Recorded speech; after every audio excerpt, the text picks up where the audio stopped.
Evening all. Now, the chat is better than me, basically. That won't shock you. But they've told me to immediately say like and subscribe and share and retweet and all the other things. So even if you don't really like either me or Danny, respect the chat. The popular wisdom, they know that you should do all of that. So thank you very much, chat. Especially BB Defender, who I think, is defending the interests of Last Resort as any good citizen would. Danny, thank you for bearing with me. So Danny has been kind this evening. He was waiting for me a bit whilst we were waiting for someone to pick up a cheap wardrobe, or no, not wardrobe, uh, bookshelf or whatever, bookshelves anyway, that we have on one of those sort of cheapy free beta sites, and they're running late. So if you're out there and you also watch this, which is incredibly unlikely, can I call you a twat? Well, I'm going to anyway. Good evening, Danny. How are you? Yeah, I'm good, thanks, mate. Yeah, no, we just decided we can't rely on people, can we? Sadly, in this day and age. But no, yeah, good shout on the likes and subscribe. We never remember to do it, and I mean, it's funny. It's not. This isn't like a. It's not like a pity thing, but you know, when you have as fewer kind of subscribers as us, you notice when the numbers like drop, don't you, or just go up by one and stuff. And the last few weeks, obviously, I'm sure everybody's just started dropping off because people are giving up on the season, but with every video we release, we just lose a few more subscribers because I think people are like reminded that like, oh yeah, I was subscribed to that bloody Last Resort. What the hell was I doing? I forgot about them. Unsubscribe. What was I thinking? Yeah, exactly. So I like to think. I mean, to be the likelihood is, it's someone that's joined us because of popular, cool, hip pods like Alon's or Harry, and they've just ducked in for a bit and then woken up from this nightmare to realize that they're not sort of engaged in prompt, effective, or humorous content, and they've been watching us for a while. They're like, oh god, what am I doing? I need to clear out my life. I need to sort it out.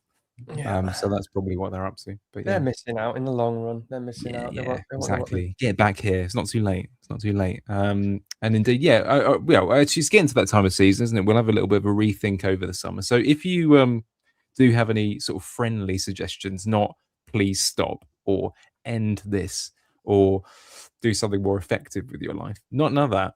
If you can say nice things, what would you like to see us do next season? Is there any kind of additional content that you would be interested in us doing? Anything you'd like to kind of politely remove and just say, well, nice try, but maybe dodge that because it takes too long. Les, I'm thinking of you. Anything that's too long, say, yeah, probably just get rid of most of it. Really, it's a bit boring. By all means, you can do that. That'd be absolutely good. Danny, we should have a quick sort of cursory, polite, non-scripted. Did you enjoy your free hit weekend kind of comment? So did you enjoy your free hit weekend comment? No, I didn't. Pretty much like the rest of this season. I mean, it was an interesting week, wasn't it? But sorry, I'm just looking at my team, trying to remind myself of the decisions. Yeah, I mean, no, it's kind of this season has been one of like for me, it's kind of a frustrating one. I always get frustrated because my rank's okay and I've got an outside chance. I mean, it's been one of those seasons to me where I feel like I always feel regret when I feel like the season's actually been quite a straightforward one. And one where there was just an opportunity to just get a very good rank. And I think in some ways I've learned a lot. In some ways I've not played well. In some ways I have, and I've been unlucky. And then I've been a bit too aggressive at times. And every single time I've gone for something that I feel like is worth a gamble in the long run of playing the game and trying to actually win the game, they've all gone wrong. And that's kind of frustrating because if I hadn't have just gone for like 3 or 4 gambles this season, I'd probably just be at a very good rank, I'd probably be fairly comfortable top 10k sort of thing. One thing I have got, I know it sounds like I'm going off on a tangent. I'm coming round to the free hit, but one thing that, and I guess we'll just talk about this at the post-mortem and stuff. One thing I feel like I have got right all season has actually been the timing of the chips, apart from the triple captain on Gabriel. It wasn't great, but the timing of the chips. And generally, I think this whole thing, I felt generally, pretty much regardless of your team, that was how strong the wildcard 32, bench boost 33, free hit 34 was. And I said sort of similar to you.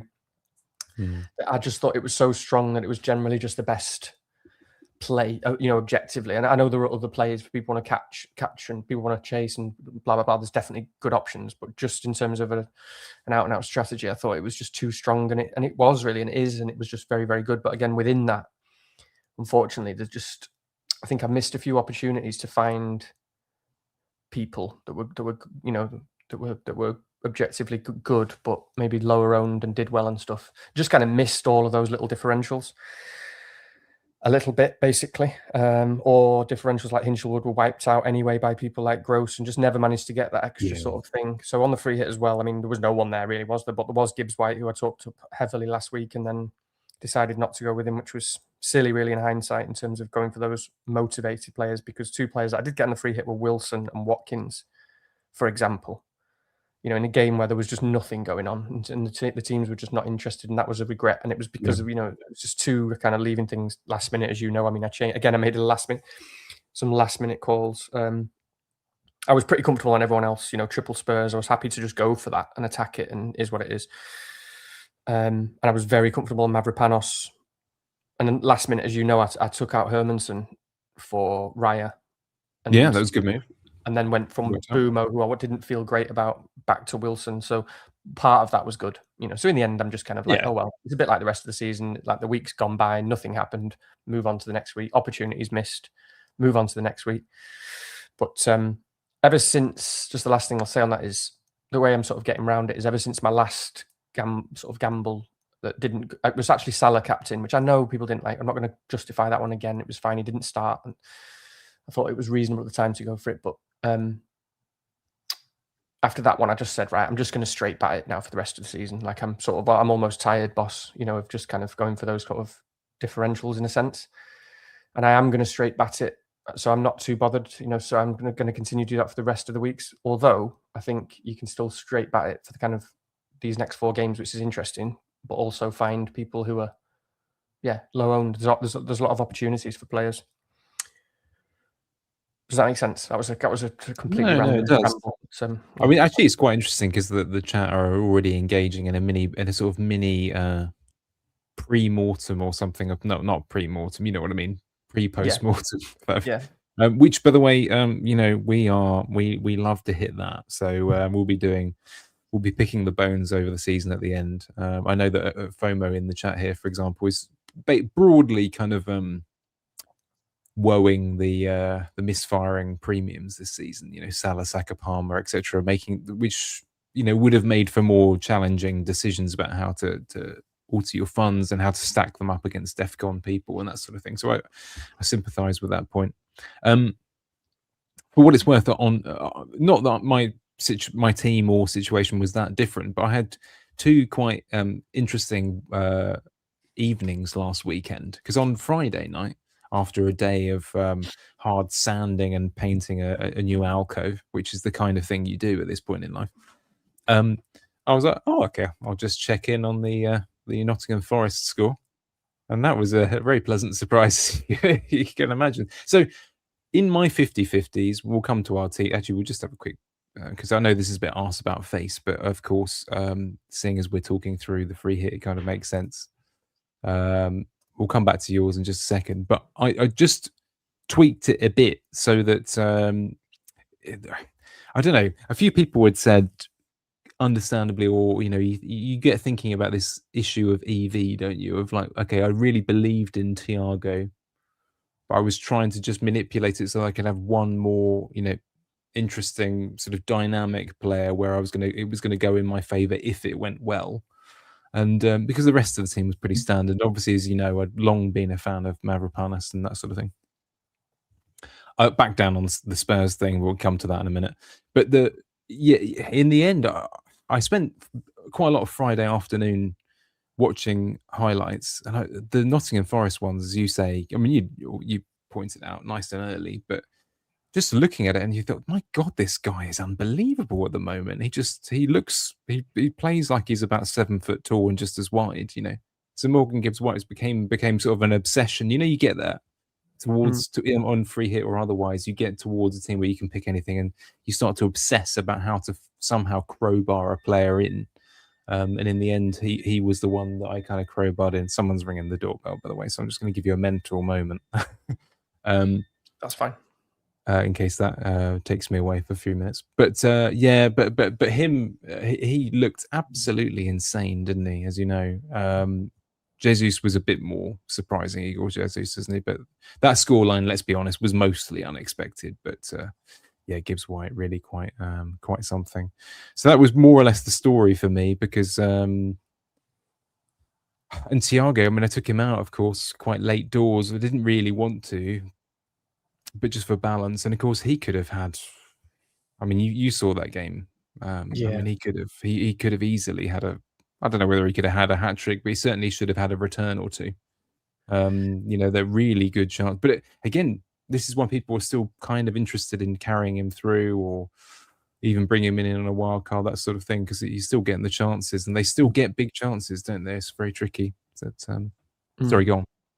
No, I just wasn't going to say anything. I just agree, really. You know, when someone like Thiago, I mean, we said last week that he was objectively the best striker. You know, and I said it. I say it all the time that he's having one of those seasons, and you just get on board with that. 22 league goals. I think obviously with the free hit, it was just about looking for a slight opportunity to you know, there were reasonable battles to take him on, wasn't there, for kind of lower ownership guys. So that's why I was happy with that. You know, in terms of, for example, Watkins. Okay, again, I'm very disappointed in Villa. We didn't know about Onana's injury, by the way, who's like been the most important player and stuff. But Yeah. still, there's no excuse. But also, Watkins had 2 good chances. He should have done better. Typical Watkins to just have an off day and not be able to finish his dinner. But he had 2 good chances. I think the second one, to be honest, if he'd just got it on target, it probably would have gone in just the angle he had and the kind of the power that he could get on it. But of course, he couldn't. So it is what it is. But yeah, I also wasn't expecting United to be that open. It was a strange game, like end to end carnage. And yeah, it was just a reminder, really, of how good Thiago is and Brentford are, and yeah, sort of I don't know United games in general. So that's actually quite useful information. And I think the obvious thing with this free hit, I know lots of people have already said it, but my God, I mean, the injuries that people had during that were incredible. I didn't even notice, like a lot of people, I didn't actually notice that Solanke had got injured really early on as well. So for you, that was, I'll just bring yours up actually, was, you know, even more unfortunate really, because what have you got there? You got at least 3 injuries in that team. It's incredible, really. Yeah, just rubbish. I mean, Oh, and Dewsbury Hall, of course, you mentioned, yeah. Dewsbury Hall, yeah, I tucked him up, and I do like him. I wasn't really going to play him when I'm starting a West Ham defender, and I did have a lot of faith in West Ham and stuff. So that was just one of those things again. Like I like him season long, but wasn't going to start him in the free hit. I mean, to be honest, looking at this now, it's just the Watkins and Wilson picks. Yeah. Are upsetting, really, just because. I mean, Wilson as well. I mean, the timing of so many players this season, for a lot of people, you know, but I've felt it so many times where you think, you know, a player is really good, objectively good again, and like, you know, team's good, talisman and stuff, and you feel like, but his kind of role has changed in the last 2 or 3 games, and we don't really know that. We couldn't see that coming, you know. So he was basically playing right back in that game. Honestly, it was like a right wing back. He was nowhere involved at all, apart from one half chance that he got. And I just don't know. Like, they've obviously, Silva said that Fulham have been working on their attacks and building up, you know, more slowly or whatever. And does that mean, you know, part of that change in their approach to attacks means that Wilson holds a different position? It looks like it last 2-3 games. Unfortunately, we don't really pick that up in time for the free hit. So he was just completely useless pick. And then who knows, by the way, because obviously we talked about last week that good chance he's leaving and has probably sewn up a move to someone likely Aston Villa. It may well be that Silva's in that kind of mindset of, well, I want to experiment with it or move towards this kind of attacking model. And Wilson's going anyway. He's a good lad. He'll play there for a month. You know, you don't know, do you? So it's very difficult to call that kind of a situation. And actually, just one thing. Looking at, sorry, I'll let you finish because you go. All I was going to say is actually this team is a good reminder, I think, in a way, of you know, when certain players get it, when it goes wrong for them, it's a guarantee to, like, Wilson and Watkins are two good examples of players. If it goes wrong, then they do blank blank. Whereas, you know, Virgil on the bench, you know, sort of an unfortunate goal conceded. In a sense, Mavropanos again, unfortunate concede at the end, but their blanks are a softer blank, aren't they? You know, Yeah, when it blanks, it's not that absolutely. bad. No, absolutely. I'm just reminding myself of the fixtures because you know that does link to the point that I was also going to make, which was, again, if it's not a free hit week, this season there is the kind of the meta. We know that there is the kind of meta this season whereby defenders are better. There aren't as many goals in the Premier League. It's not a great idea to rely on goals and those sort of players. And actually, I was sitting on a 4-3-3 for most of the week on the free hit. Yeah, You could easily go for a 5-3-2. Again, if I was top 10k already, and you know maybe I'm not going to win the game, I would have been much more inclined. I almost certainly would have gone for 4 at the back or 5 at the back. One of those two things, because again, it's just objectively that's where we're at and the meta of where we're at. It wasn't that I was being reckless in not. It was because actually looking at those games and the potential clean sheets, I really only felt great about Arsenal and West Ham, to be honest. I mean, there was definitely part of Spurs there because it was Wolves, and obviously Spurs are looking better and they had a lot to play for. And I like Porro anyways. Porro was locked. Could I have gone double? Yeah, but it was just like, it was only really Danso there or someone who's like a bit suspect but has DEFCONs. You know, so for example, I fully didn't believe that Sunderland would keep a clean sheet. And that's a fairly good call. You know, so yes, I get the DEFCONs, but on a free hit, when you're going for it, I want to believe in a clean sheet as well as the DEFCONs. I didn't believe Sunderland would get one, for example, because 3 or 4 weeks ago, you'd have had double Sunderland defence probably. You know, 6 weeks ago, you know, Friday night at Sunderland at home against Forest, but that had all changed this week. And Liverpool as well. Like I decided towards the end when we saw, you know, you realise that Palace were going to play the full strength team. They had a long time before Thursday. Liverpool just haven't been great. Palace, Glasner, good. You know what I mean? I just thought Palace would score and they did. And to be honest, I know that they only scored 1, but they had like 2.5 XG. They could have easily scored more than that. So kind of I was happy to sort of bet against those clean sheets basically. But yeah, so it just so happened that you know a lot of those clean sheets didn't happen. All the DEFCON did. All the attackers did absolutely nothing apart from Morgan Gibbs White. So you end up kind of probably 4 to 6 points off what you could have been on, unless you get someone who lands big. And by the way, that just on the Palace thing, Munoz should definitely have just scored. I mean, he has no choice there. I'm not. It's not a game. It's not a sportsmanship. I know it's not a spirit of the game thing at all, in my opinion. To be honest, you know, I'm not. I'm very much someone like that. I wouldn't just. But he can't not. If Munoz doesn't shoot there, then just like Glasner said after the game, nobody can ever shoot again if the keeper goes down in any sort of injury. That's it. So you just can't do that. You can't bring that into the game.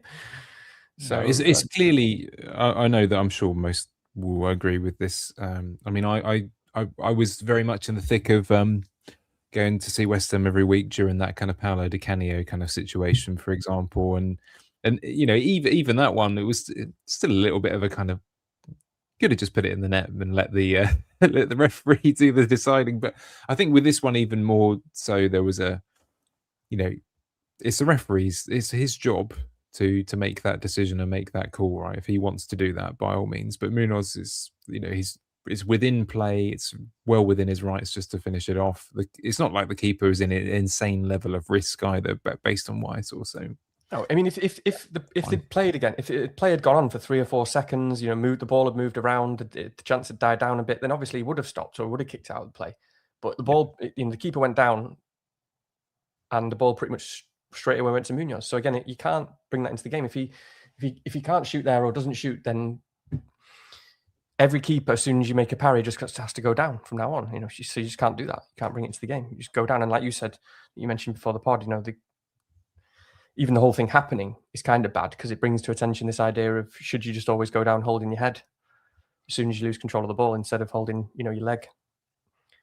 So, yeah, I don't know. It's anyway. Much agreed. I should just say hello. I haven't really said hello to the chat properly. Some nice comments. Harry is in, as he always does, people. You know, because he knows where the the getting is good, shall we say? He asked, "What's for dinner?" Well, Harry, you'll be. I made a.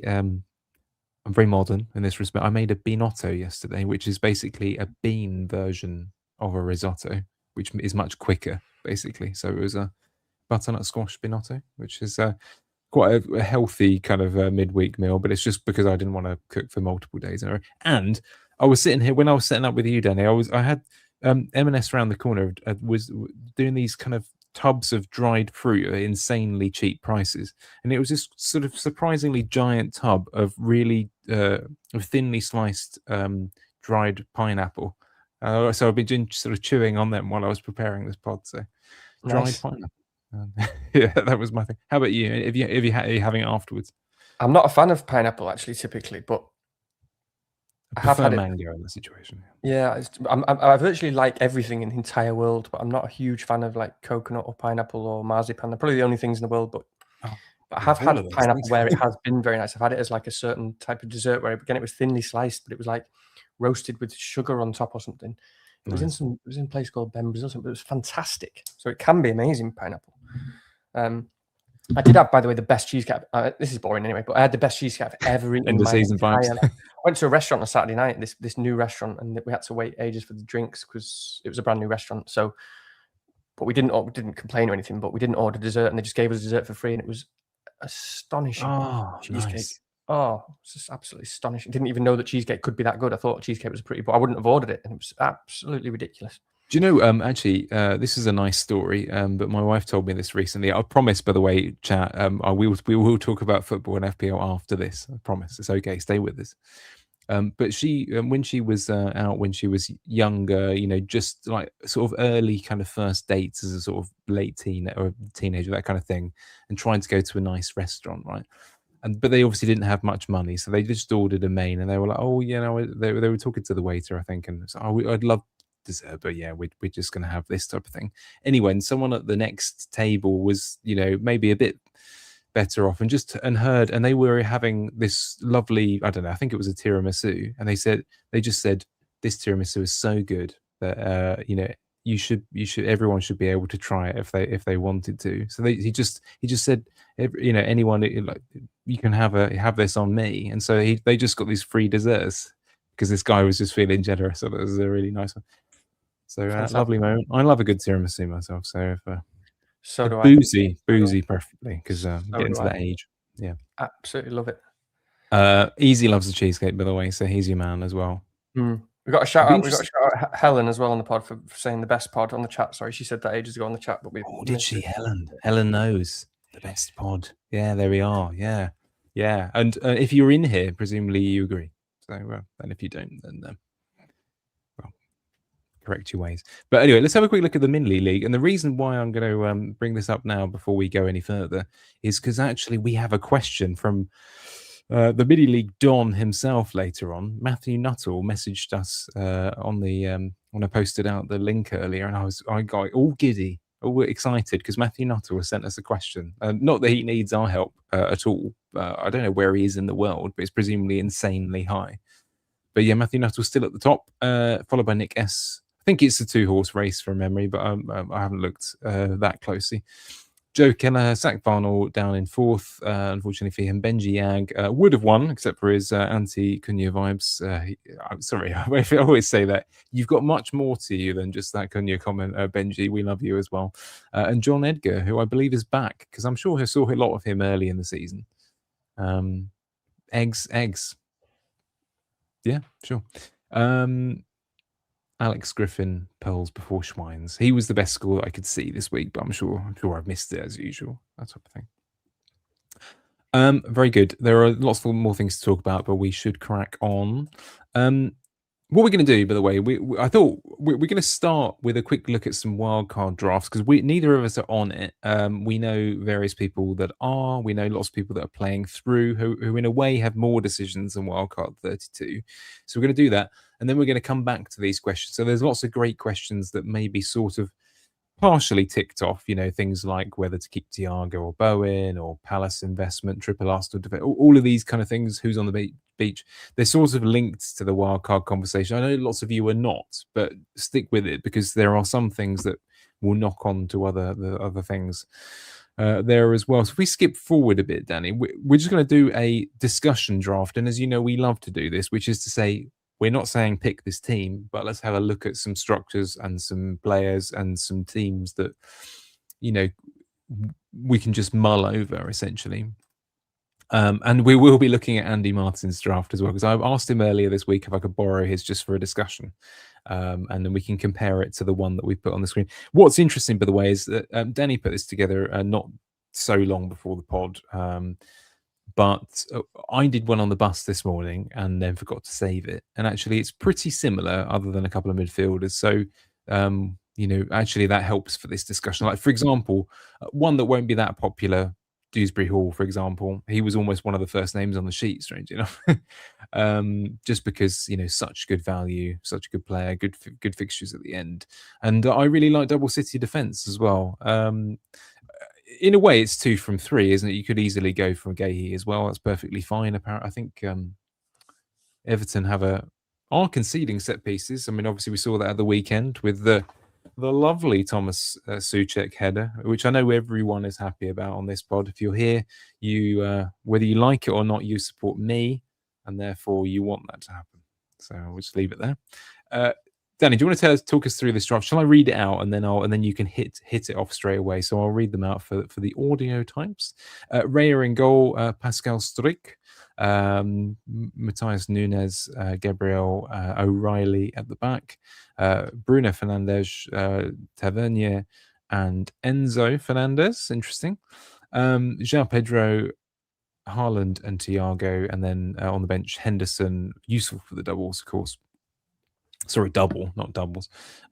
Dewsbury Hall, Lacroix, and Wilson, who, you know, he was one I was trying to work out what, because I wanted to, because his fixtures are great, the last 3, aren't they? So we'll come back to him as well. But obviously, last week wasn't perhaps a great, you know, sort of draft rehearsl. Yeah, talk us through. I don't know where you want to start with this, but what I suppose, what were your kind of key decisions going into this? Or I mean, well, yeah, I'll let you start, and I'll pick up from there.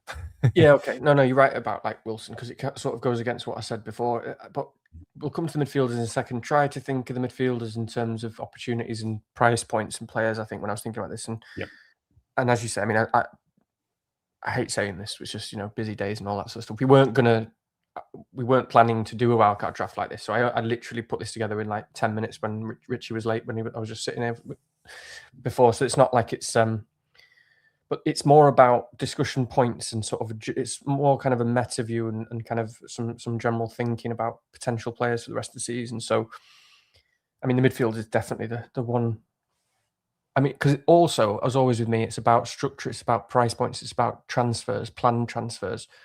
Are there any? What, you know, how do you free up future transfers? What, you know, so what have you got in place? What do those transfers look like? What do those opportunities look like? I mean, one of the things there, obviously, that stands out is double City defense. Now, one of the reasons why I wanted to talk about that is because you can pick, as we know, there's Haaland, there's Semenyo, there's Cherky, there's Nunes, there's Gahey and O'Reilly.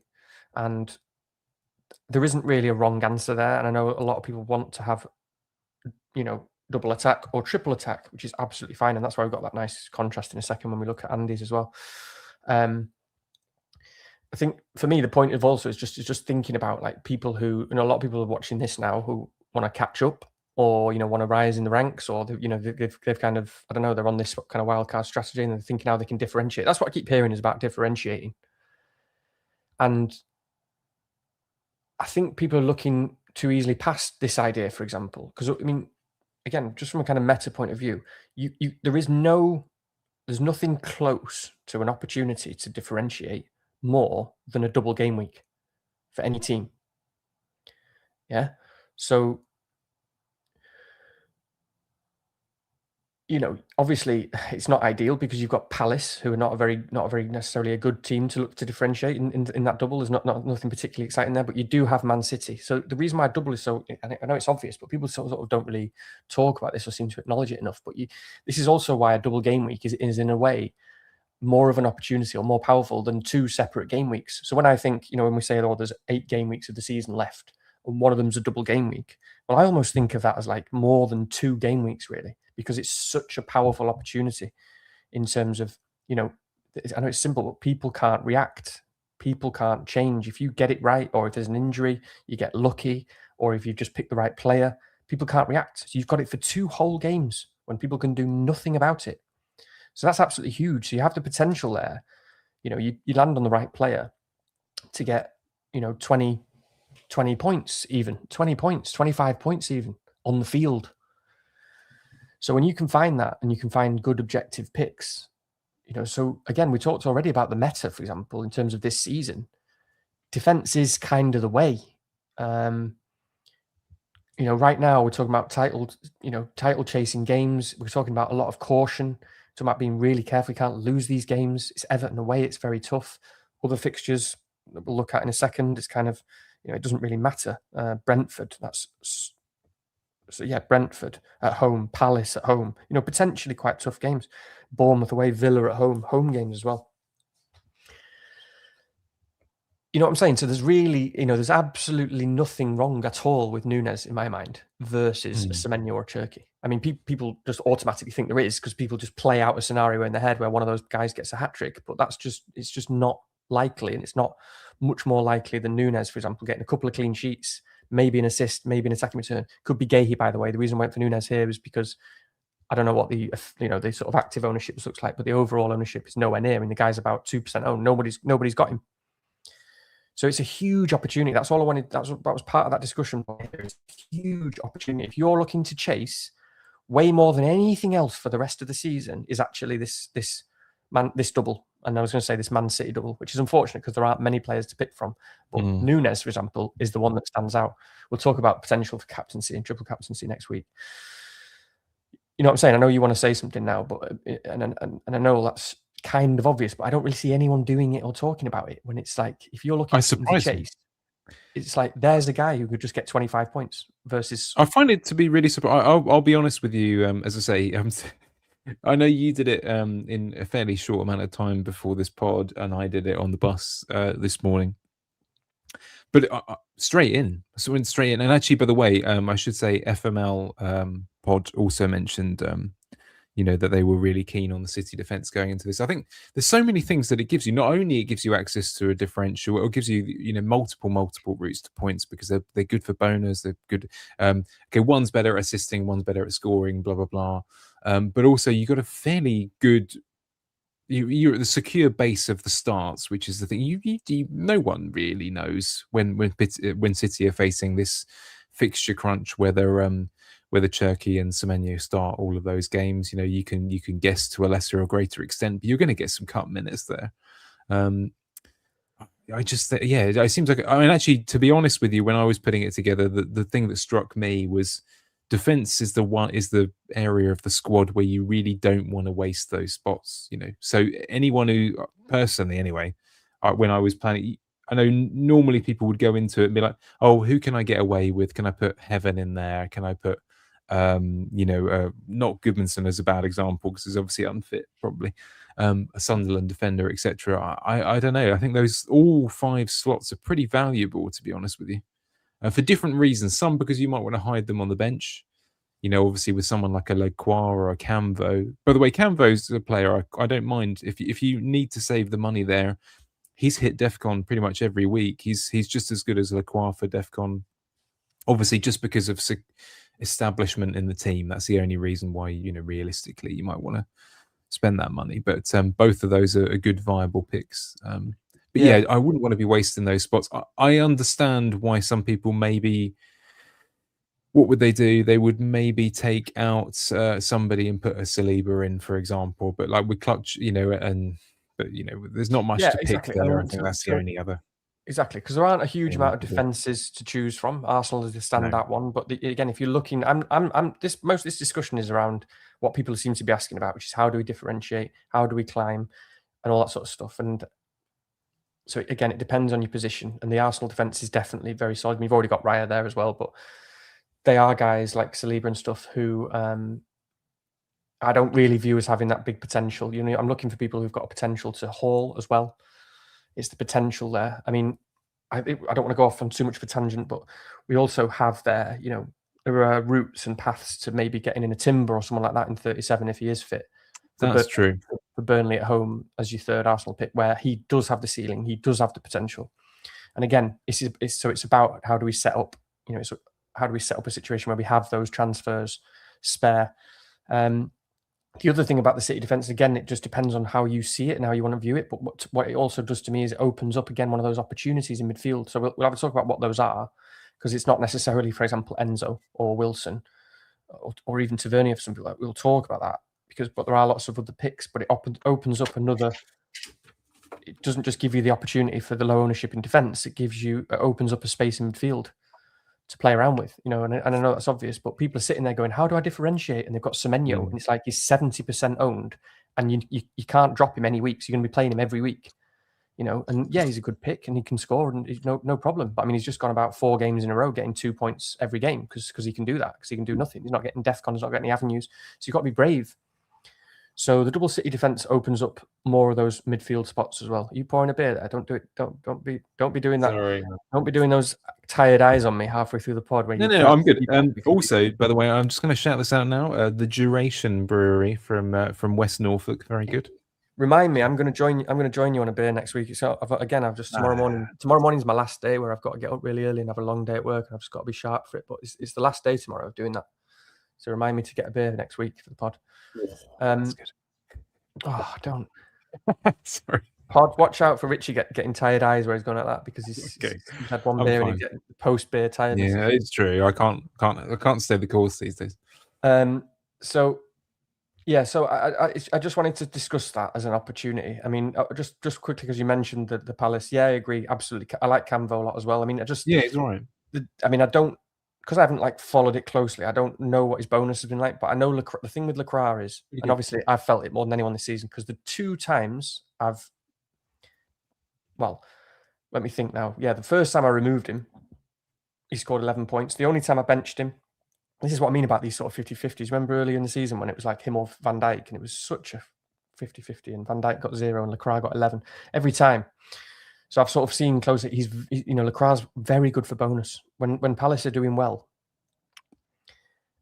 you know, generally, regardless of kind of DEFCON and stuff, when you check it, Lacroix is always up there. He's always on the list for bonus.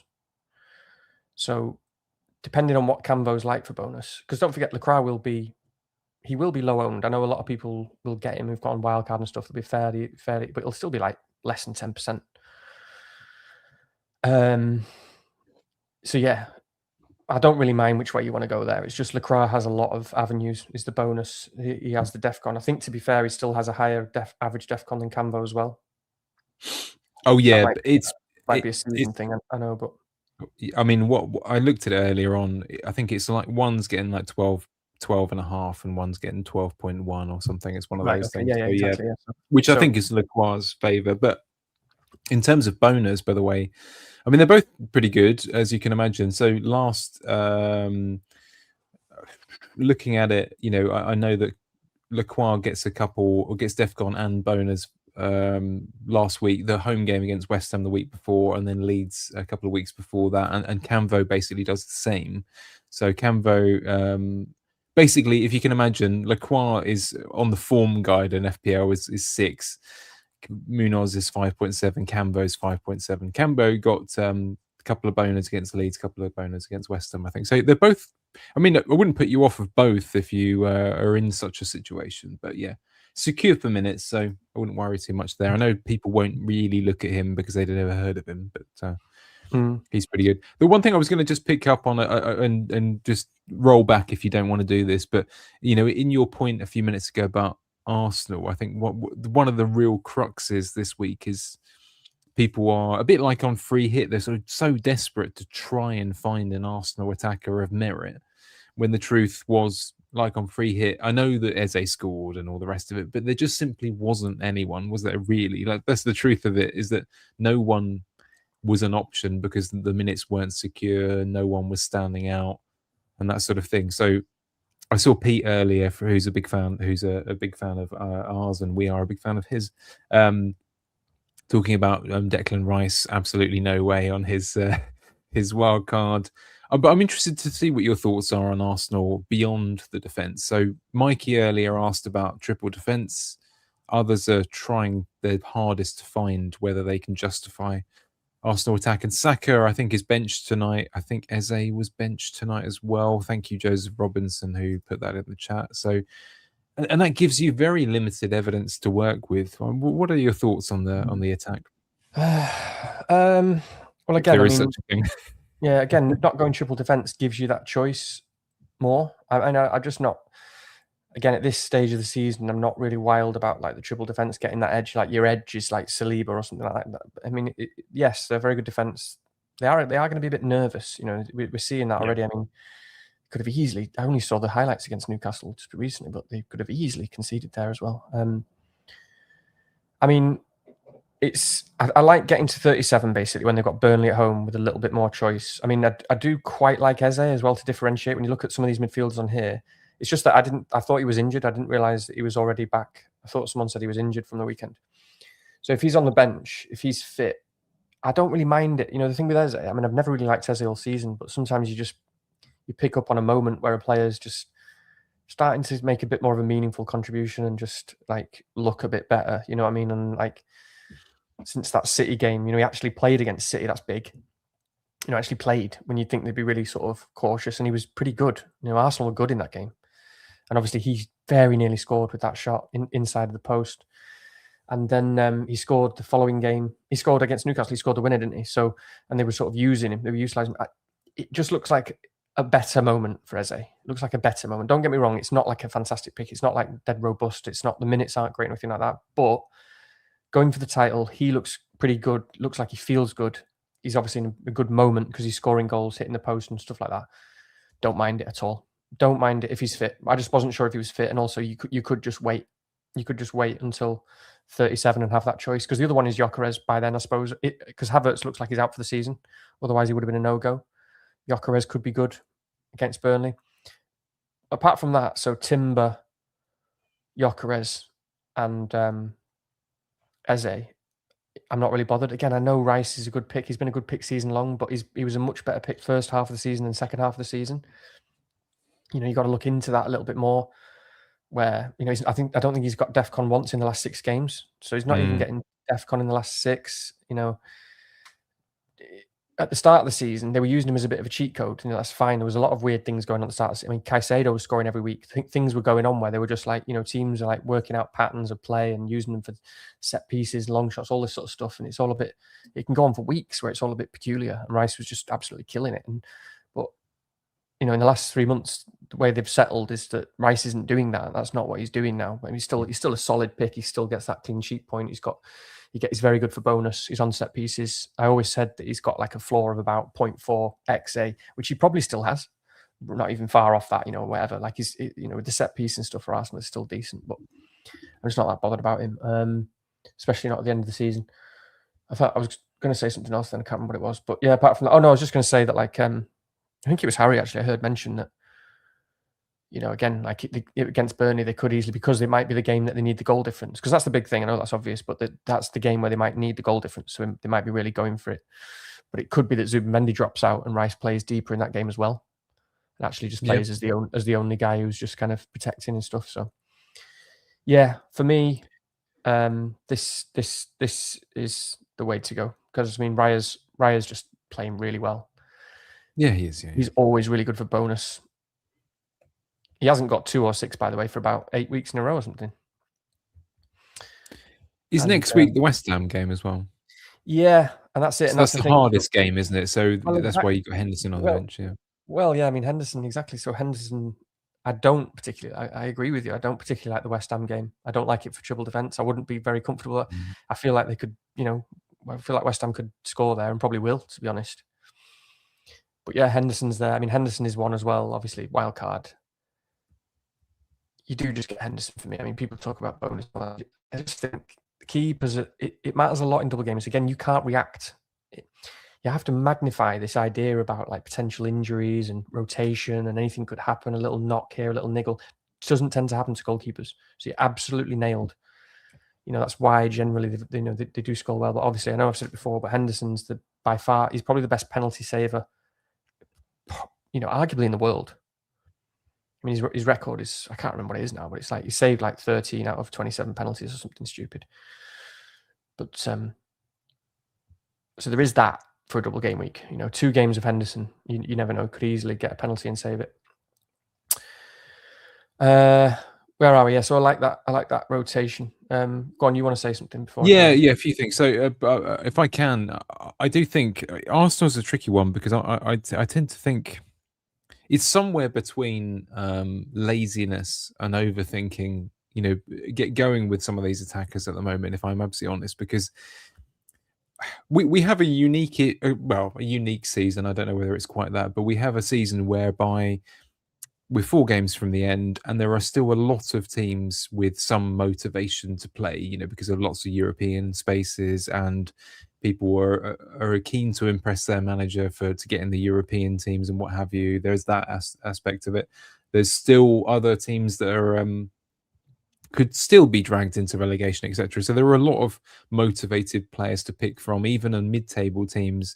Someone like a Thiago, you've still got motivations going on there, etc. So I think it's not as if Arsenal were the only team who are going onto the pitch with motivations to get. So I think trying to crowbar this third Arsenal win, if you're not that confident about the player, seems odd to me. Whereas, as you say, up front even you've got your João Pedro, Thiago, Bowen, etc. There's still a way to manipulate it into Gyökeres if game week 37 looks like something you really want to gun for, because they've got 2 good games the last 2.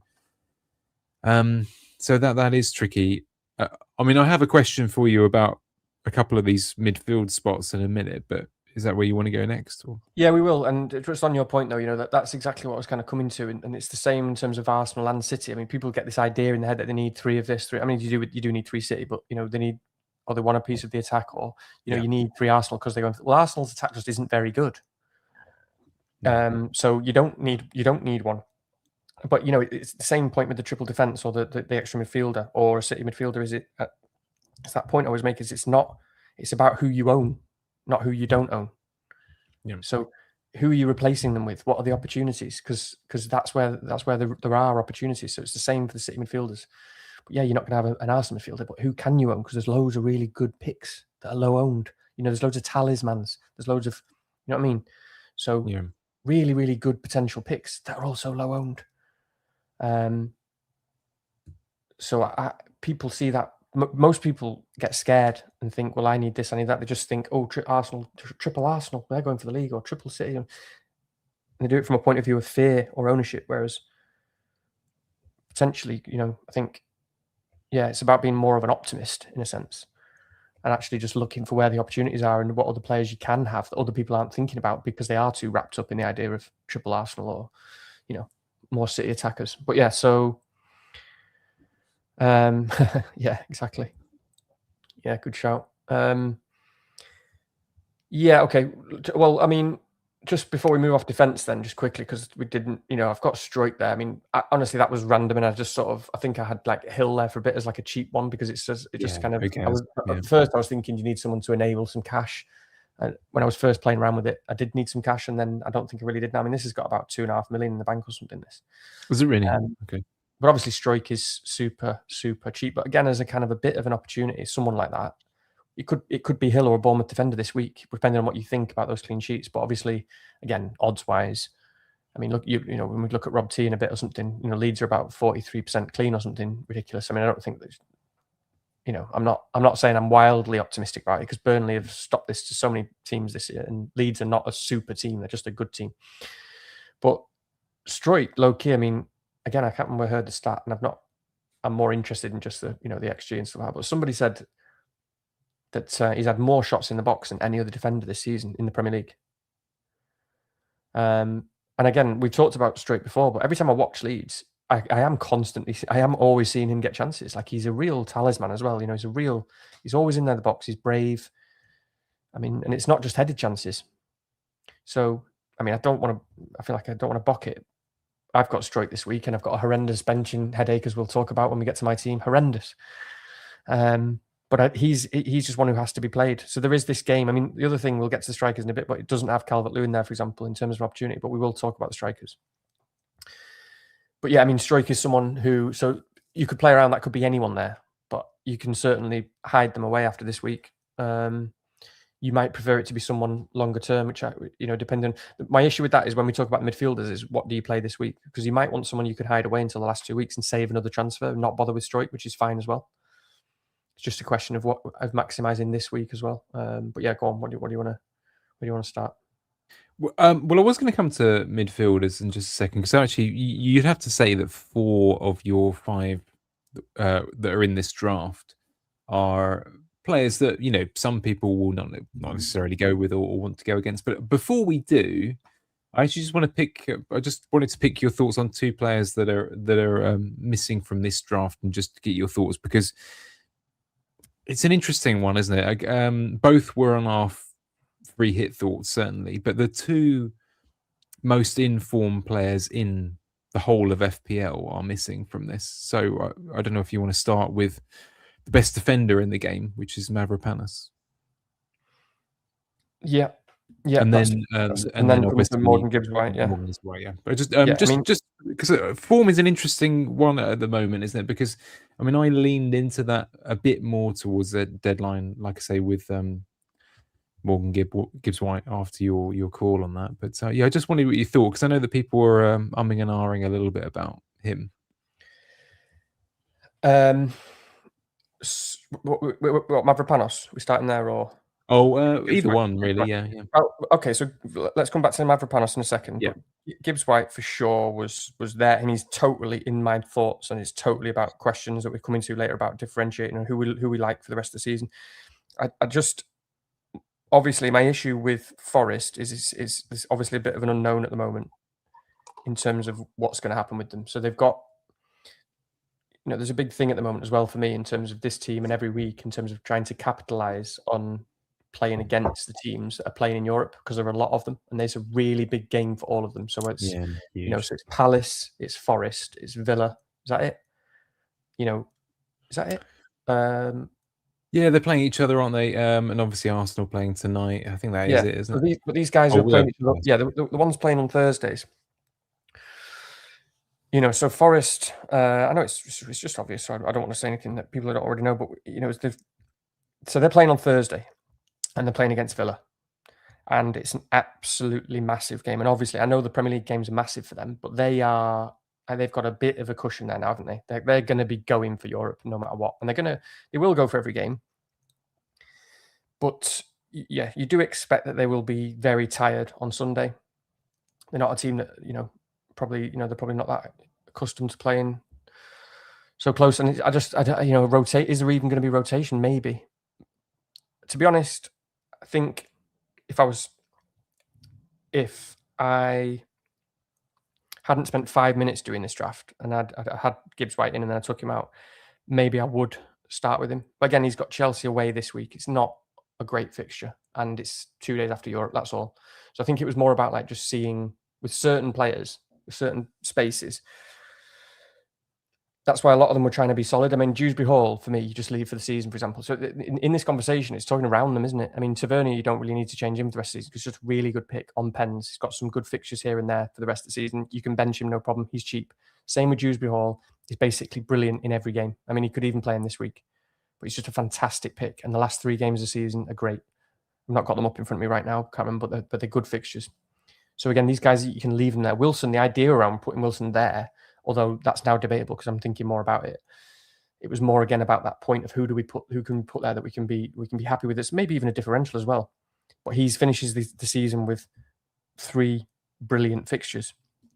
Just trying to get those up now. So, you think about his home form, and he's got 2 home games. You think about his home form, he's got Bournemouth at home and Newcastle at home, who God knows what they're going to be like, and Wolves is his away game. So they're really, really good 3 fixtures, to think about. It's just something to think about that we're not even seeing Wilson being talked about that much. I don't know, and you need to think about that in terms of his position. But you see what I'm saying? So the point there was about whether it's whoever the one person is you do want to change, whether it's Tavernier or Enzo, could easily become Gibbs White. And I'm not saying I want to plan transfers, but there aren't a huge amount planned in here. because the other guys as well, like Thiago, João Pedro, I think you just leave them there. That's kind of part of the reason as well of not having a Calvert-Lewin, for example, is I think you can just leave those guys there. So yeah, but maybe with more thought, I would just start with Gibbs White. Do you know what I mean? So it's just a bit of an unknown. They could easily they could be safe from relegation by the time we get to like 37, pretty much. They could be. And then it's just like, and they could still be in Europe, and then he's completely useless, and you want to transfer them out.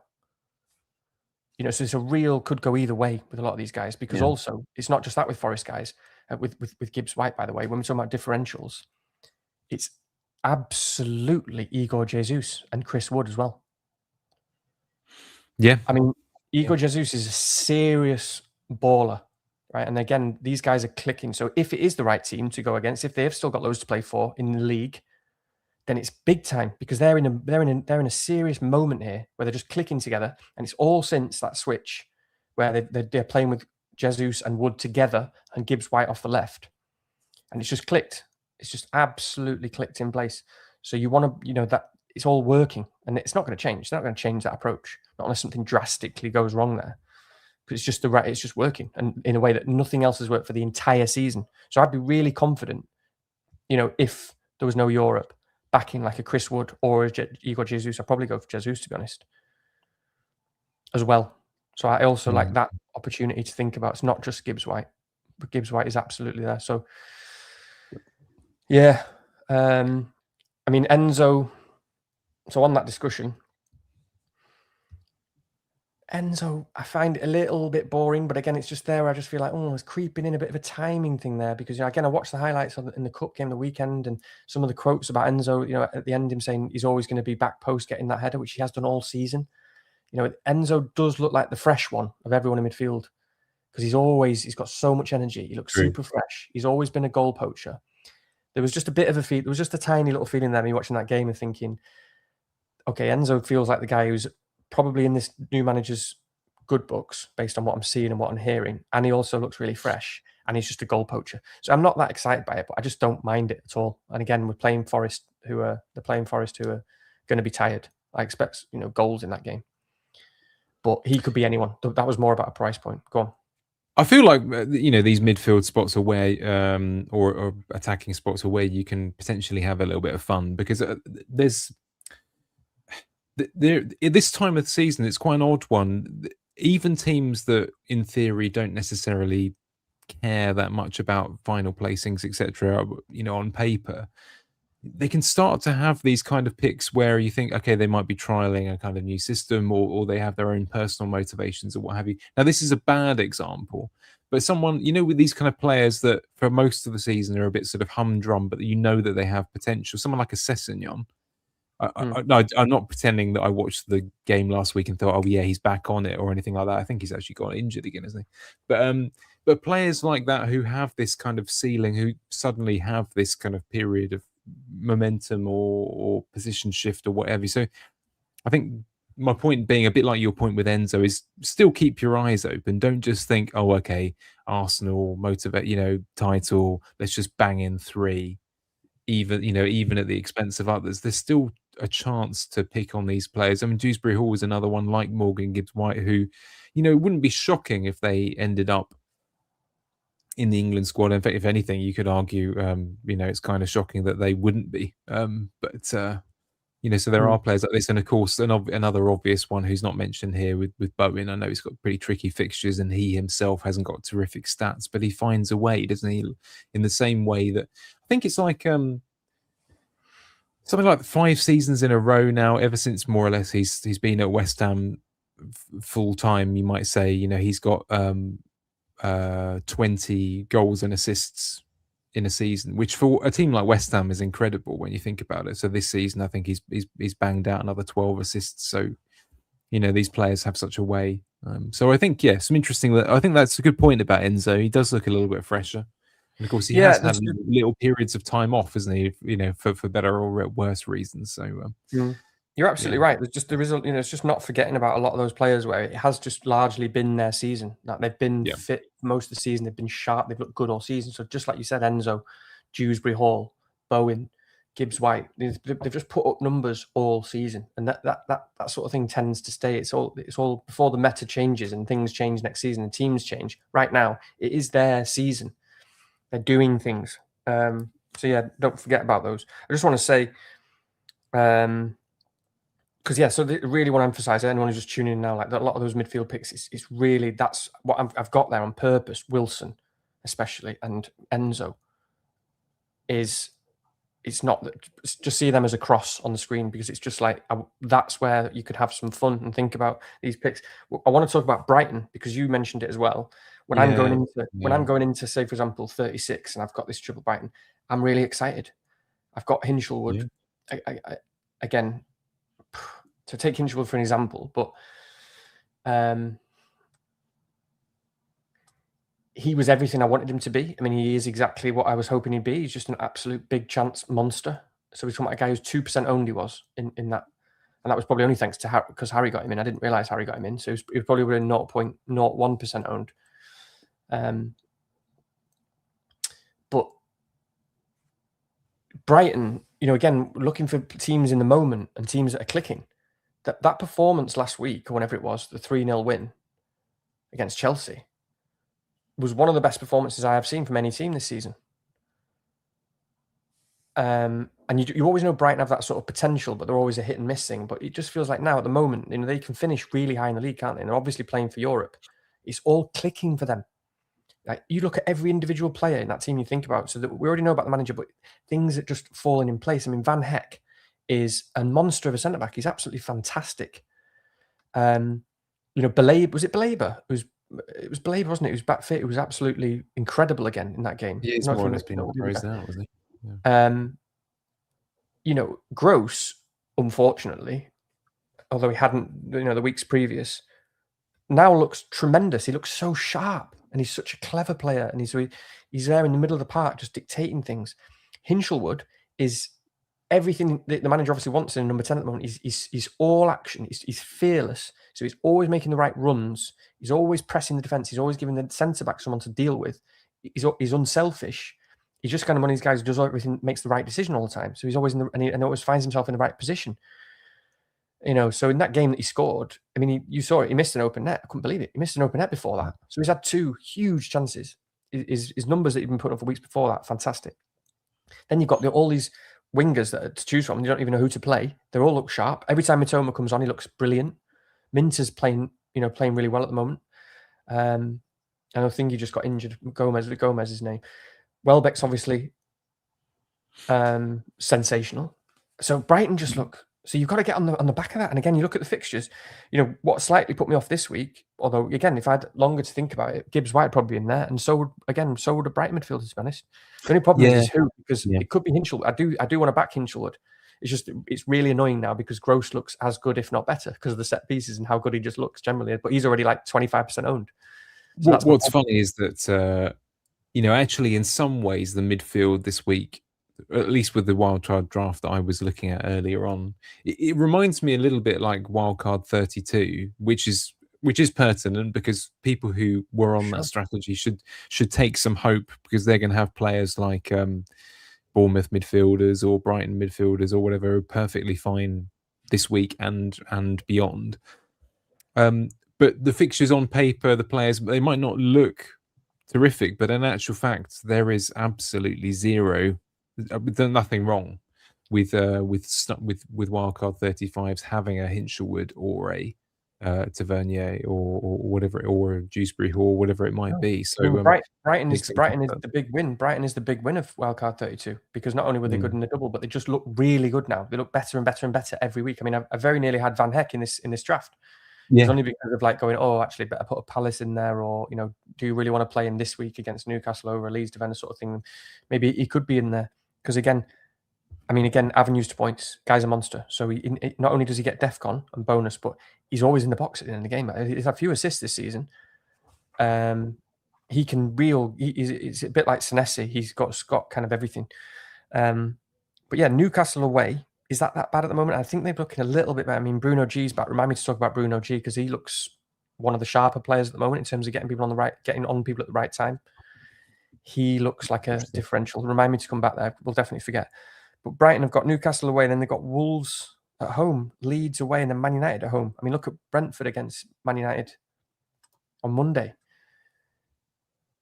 I feel like that's just going to be a similar game to the Brentford one. It's going to be completely end-to-end. They're going to have lots of big chances against United.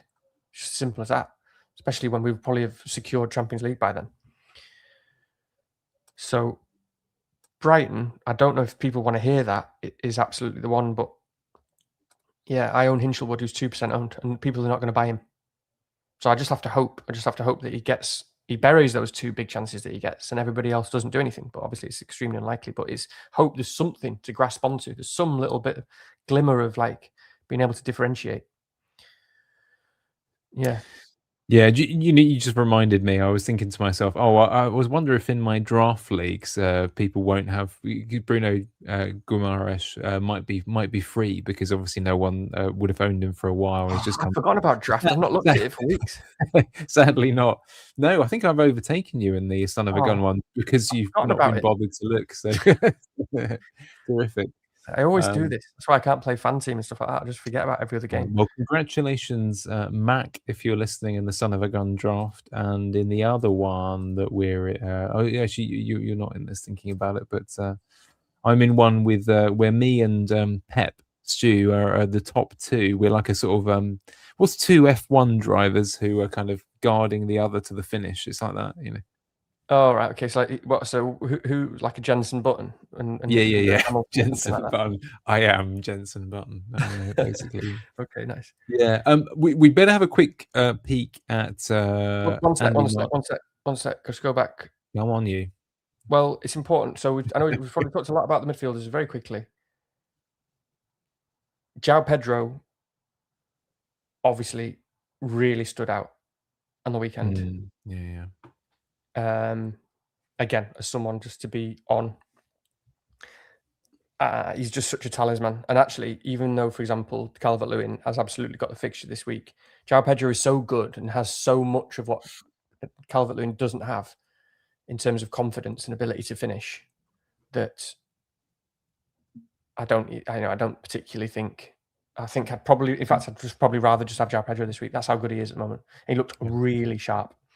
So again, I mean, Liverpool away is not that bad at all. It's a big red fixture, but we just know it's just not that bad. And then he's got Spurs at home and then Sunderland away. Sunderland away likely to be fully on the beach. Just got drubbed 5-0 by Forest. So some potentially really nice fixtures there. And then obviously Thiago, just lastly, I don't actually particularly like him for this week. So again, I'm hoping, so someone who I don't own him. As wildcard 32, as a lot of us don't own him. He's good every week. He is good every week. But again, West Ham, they just look really solid at the moment. I mean, you said it. I mean, the weekend, the centre-back partnership that you've talked about is just fantastic. Mavropanos, Disasi, sensational. And by the way, Souček, what an absolute hero he must be to West Ham fans. Yeah. What an absolute hero. So West Ham are really on it. So I don't particularly like this week, but they finish with, they've then got City away, then they've got Palace at home, which could be a really nice fixture, depending on Europe and stuff. And then they've got Liverpool away, which I think is a pretty decent fixture as well.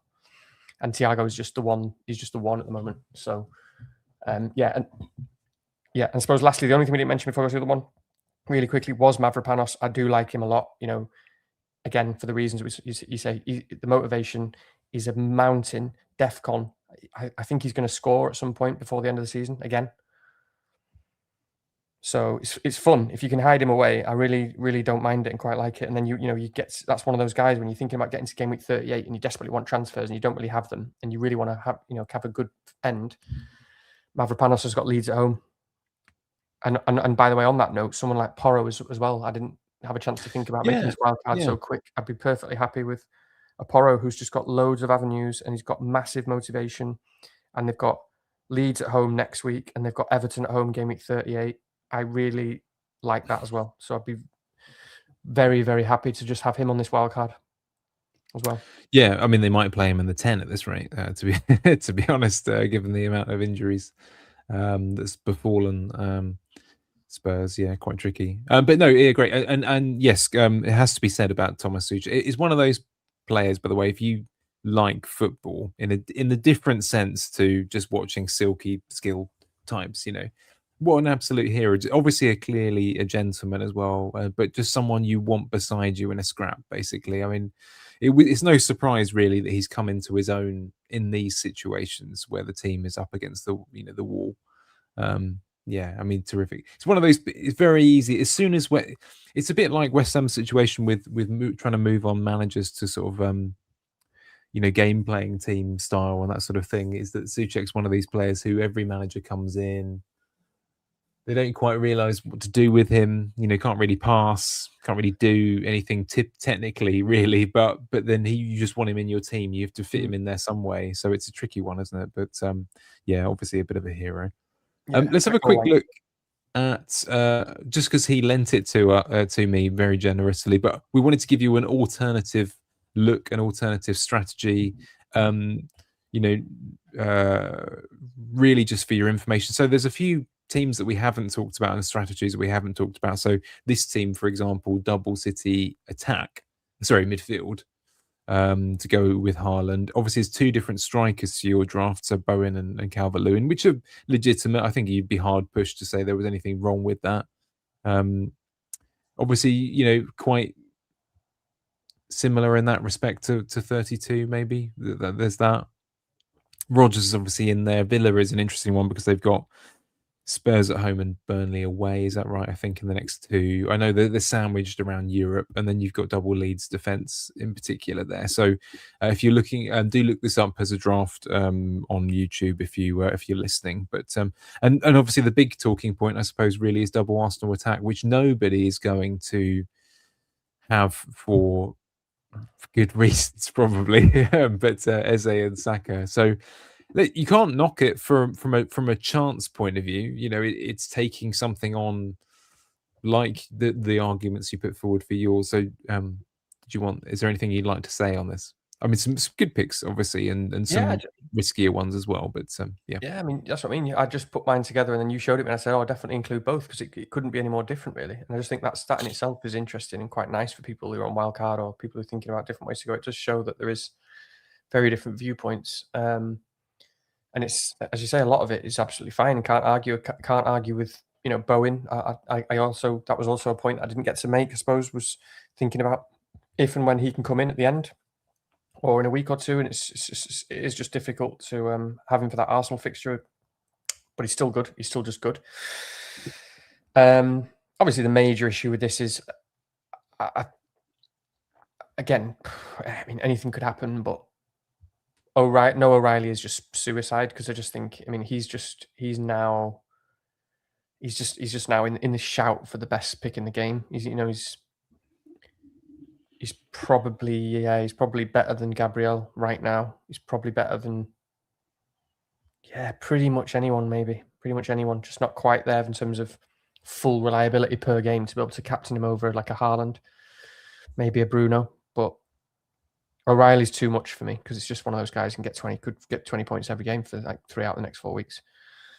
It's the big chances. He's just going to keep getting those big chances. So aside from that, unfortunately, we're one of the players you need to have and just move on. I mean, obviously, I want Saka to be a pick desperately. But sometimes, I mean, the way I'm seeing it at the moment, and I hope I'm wrong, again, we might get to Burnley and maybe he's a pick, but sometimes, again, you just have to... I really think that the people who were kind of doing well and the kind of very good managers who've had a very good season, there was a huge turning point who subsequently had a much better season if they didn't or weren't able to get on Saka early. I mean, I got on Saka early when he was fit. For whatever reason, structure allowed it. I did spend a couple of 2 or 3 transfers. It was just before or around the time we got those 5 free transfers or something like that. And him being absolutely rubbish. I mean, it would have been much better if he got injured because you could have changed everything. But it was kind of so hard to grasp onto this idea that he was just an absolutely rubbish pick compared to like a Rice or the defense and the general meta of the game. And so he just took up so much money for so long and he was terrible and it was really, really costly. But again, that's just about that sort of trying to accept this idea of what is the meta at the moment, not just of the game, but of that individual. What are the injuries? What's holding him back? What are the issues? there is something that just because we can't see it, it's not tangible, and we just think, well, as soon as he's fit, he should be Saka again. Well, it doesn't work like that because we don't know what's going on. What we do know is that he's just been crap. We don't know what the mental thing is, the physical thing is. Never mind the tactical thing, never mind the minutes, etc., etc., etc. It just isn't there at the moment, and you think you need to see an awful lot. I mean, again, if you're wildcarding though, you can get so many solid players that you can kind of have that room to take a bit of a gamble on that. Obviously, those of us who are on 32, we've got Palmer, so that's quite a nice price point if we want to go to Saka. But I just find it really hard to see that it's going to be. It's just not there. I think it's just holding on to something that isn't there. I mean, so Andy, thank you very much for lending us this, and we hope it goes well for you. I think that the challenge for people like us that are slaves to the minutes monster is just simply, I look at the midfield there, and of course it could easily bang because they've got the fixtures and the motivation and what have you, and it's right to take the chance if you have the gut for it. But for natural cowards like myself, I feel like I look at the midfield, I'll be like, I'm giving away sort of a minimum a quarter of the minutes to the field, like I'm already giving away. I know I'm giving away a lot of minutes, so it's you have to really believe in the players. And if I'm already, okay, there is two midfielders from Arsenal there that are benched this evening, for example. So it's a big bet to take. So you have to have a big pair of pants to do it, and Andy's got big pairs of pants. So obviously he's a Leeds fan, so surely there's a little bit of bias in there with double defense. But I mean, I don't know. It's like it's the timing, isn't it? Sometimes you just get on at the wrong time. I'm a bit worried about Leeds myself, and I've got triple Leeds going into this week still because kind of had them for a few weeks now as a result of wildcard 32. But they're just getting to the point now where they're safe. What does that really look like for Leeds? What do they really start to play for? Is this the time to get on them? I'm not sure, and I'm be worried certainly after this week against Burnley. Yeah, and even Rodon, by the way. Okay, one would assume, what with the injuries to Goodmanson and the risks to the Bijol and so on, we don't know whether it's going to be 4 or 5 at the back. I think most people seem to think that they are fairly dyed in the wood 5 at the back type of thing, but bringing in someone in who had been benched for even when they could have played with Bijol still around. It's, again, Andy, I'm sure, knows more than me about Leeds, but it's another bet to take. So there are lots of bets being taken there, and that's what this is at this time of season. I think Sally, for example, has a question which we'll come to in a bit about, if you're sort of 350k, I think was her rank of question. When and how do you kind of roll the dice type thing? And this is a good example of a team where, okay, it goes against our sort of natural inclinations for a certain type of logic. But sometimes, it's only 4 games, isn't it? If you're not that happy with your season and you have the gut for it, then by all means, But yeah. I suppose there's just one last very quickly to mention is Rodgers. We haven't talked about him at all, but he's a pick that a lot of people are talking about. I've not owned Rodgers all season, and I've been pretty happy to, and I just don't really get the pick. Although, it's just about timing for me at the moment because he has been better like the last few weeks, and I think with the certain players fit and McGinn back in the team and so on, playing well with Watkins, he's a good pick. It's just for me, I'm looking at the fixtures now. There's 4 fixtures left. Their best 2 fixtures are the next 2 fixtures, which is Spurs at home and then Burnley away, which are fantastic, except they play on Thursday night in a massive European game. So they've got no rest before both of those games. So they've got no rest for 2 good fixtures, and then they've got Liverpool at home and Man City away. So for a guy who's got only goals as an avenue to points, anything could happen. He could just get 15, but it's just not for me. What I was going to say, by the way, with pods like ours that are, we have our size and our status at the moment, and that's fine. Some people like us, others will be kind of like, who the they. Occasionally we'll look at our likes, and it gets up to a certain number, which, by the way, you can include and add up to if you want to hit that like button. We'd be very grateful. Thank you. Please do that now. But apparently, the one person who creeps in every now and again and ticks the down dislike button, that's Morgan Rogers. He does it every week. He comes in. He's like, I thought you were going to say it was Andy Martin. I thought you were going to say it's Andy. No, Andy, come on, none of that. Morgan Rogers, he slips in. I think usually it's the day before his European games. He's got the night off. He's just chilling out. He's preparing, or he's on the way to Legia Warsaw or a Dynamo Kiev or wherever it is they're going, and he's on the bus or the plane or what have you. And he's like, "Oh, I must log in to dislike Last Resort Pod." Yeah. So Morgan Rogers, if that is you, we can call a truce in the summer, but you're not helping your cause to get picked if you keep pressing that dislike button. So on that note, by the way, if you're listening, Luke Shaw is in our mini league. We've got a Luke Shaw in our mini league, and the team is called No Professionals Allowed. Benji pointed that out to me the other day. So if Luke Shaw is listening, can you just confirm that you are in fact the Man United fullback, and you tune into Last Resort as well every week?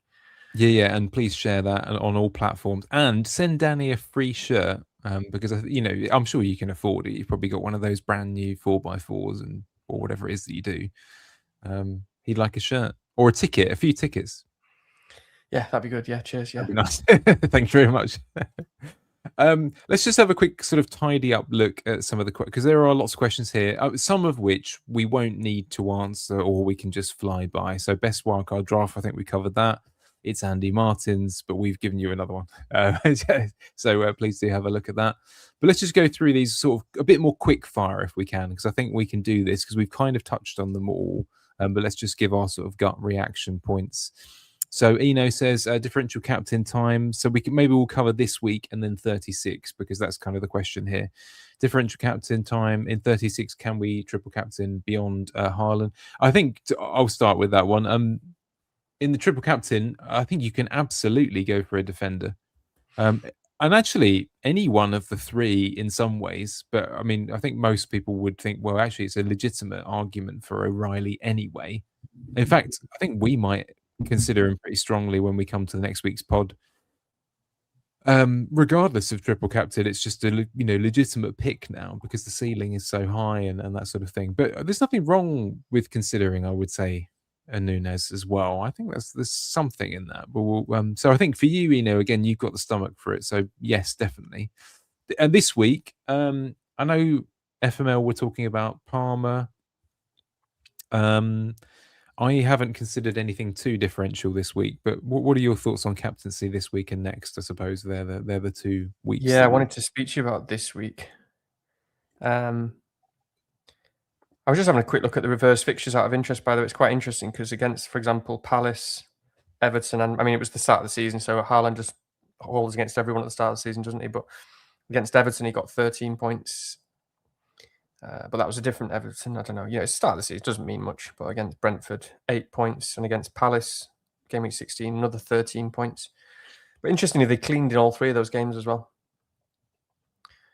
In talking about defenders, cleaned in all of those games.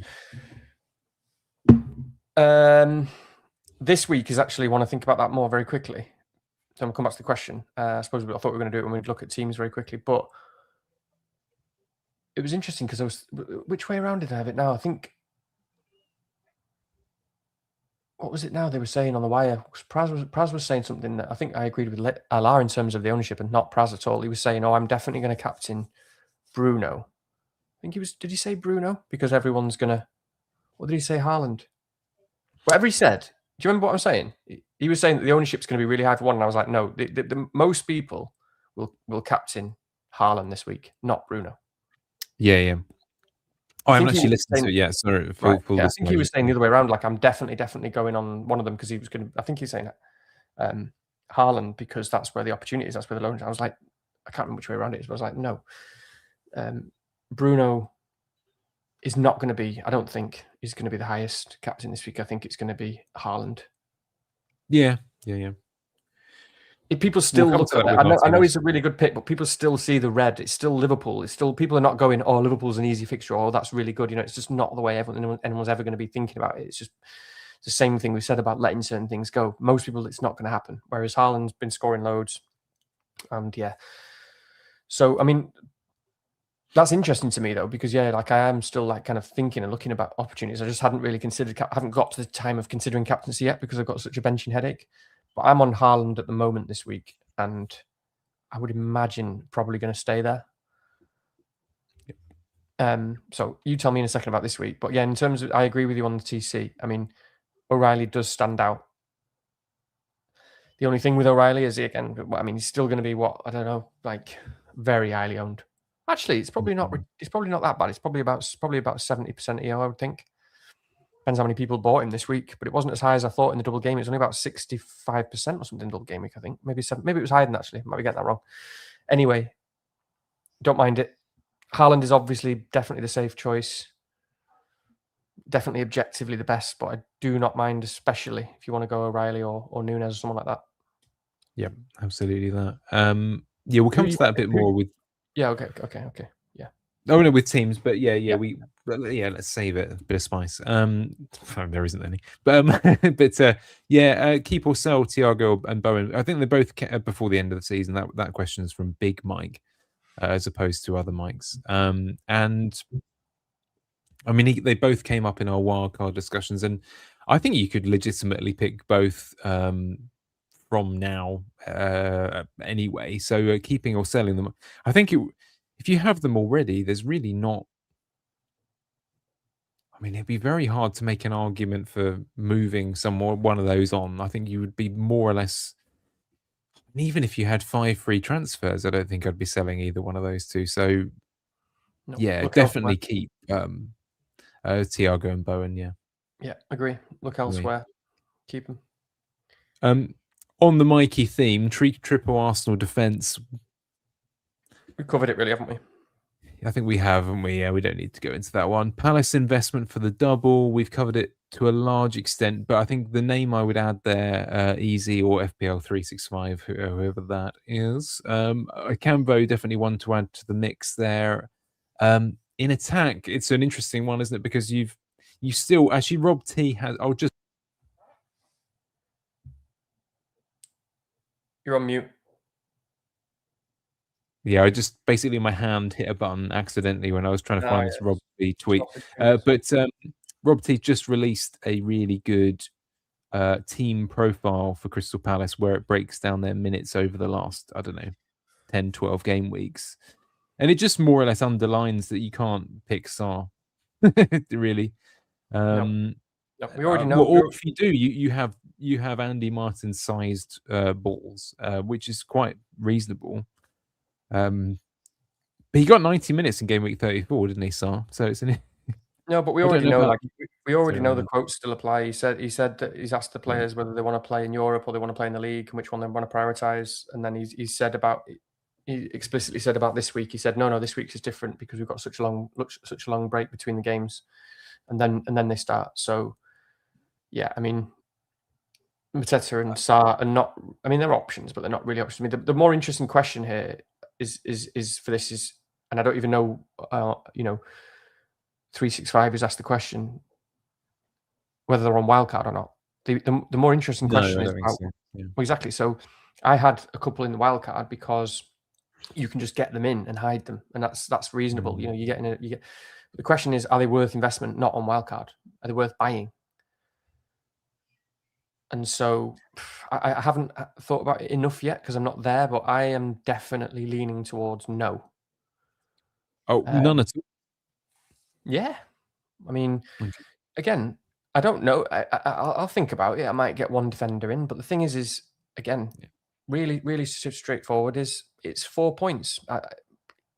If you've got 5 free transfers, okay, fine. Someone like Harry. Again, we all know I've got 5, so that's why it comes to mind. He might get 1 or 2 in, or whatever. It's essentially 4 points. I mean, I'll have 3 free transfers, and I still probably won't. Yeah. It's 4 points and a player who. So it's 4 points. However you want to see it, you might not even think about it in terms of points. Because ultimately things change. You change your mind. You don't even realize you're doing it. You might go into game week 37 or 38. You've got 1 fewer transfer, and you don't make that move for said player, whether it's Morgan, Gibbs White, or Bowen, and maybe they blank. Maybe it's fine. Maybe they get 13 points. So you end up being way worse off because you didn't have that extra transfer to think about that extra move or that double move that you wanted to make.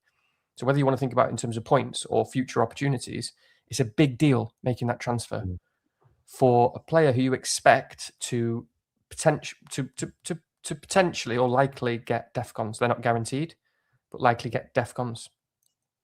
And probably not clean in either game. So don't get me wrong, I know there's a bit of a ceiling there, but the extra game is Man City. Man City are playing to win the league. Palace have got their heads in Europe, etc., etc. So it's like, yeah, I'm feeling. And then the other thing is, it's of course, again for the wildcard 32ers, very relevant in terms of whether you're thinking about getting like a Henderson or something like that. Is someone like Verbruggen has Wolves at home, I know, yeah. and Brighton on it big time. So Van Heck has got Wolves at home, and Brighton on it big time. We've got Arsenal defenders. We've got O'Reillys of this world. We've got very good midfielders. Lots of good players and opportunities.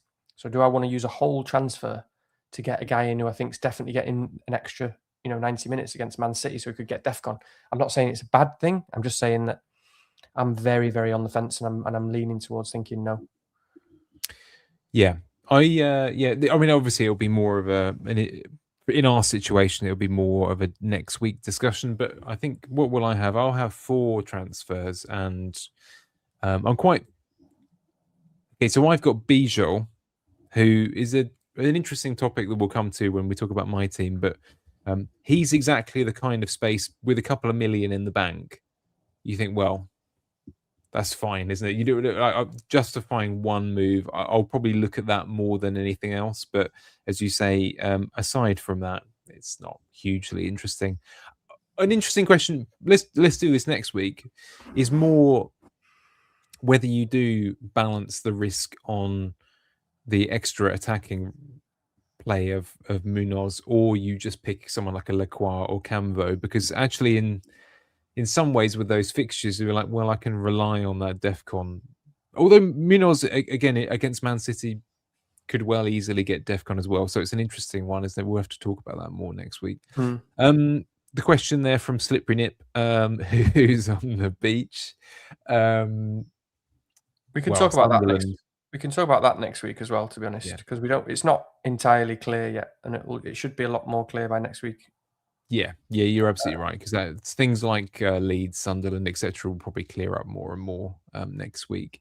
Actually, we'll definitely do these last 2. Rank of 385k. Is it time to go crazy, take hits, etc., etc., basically take risks, or play it safe and just aim for 250k? I think, the honest answer, Sally, is only you can really answer that in some ways.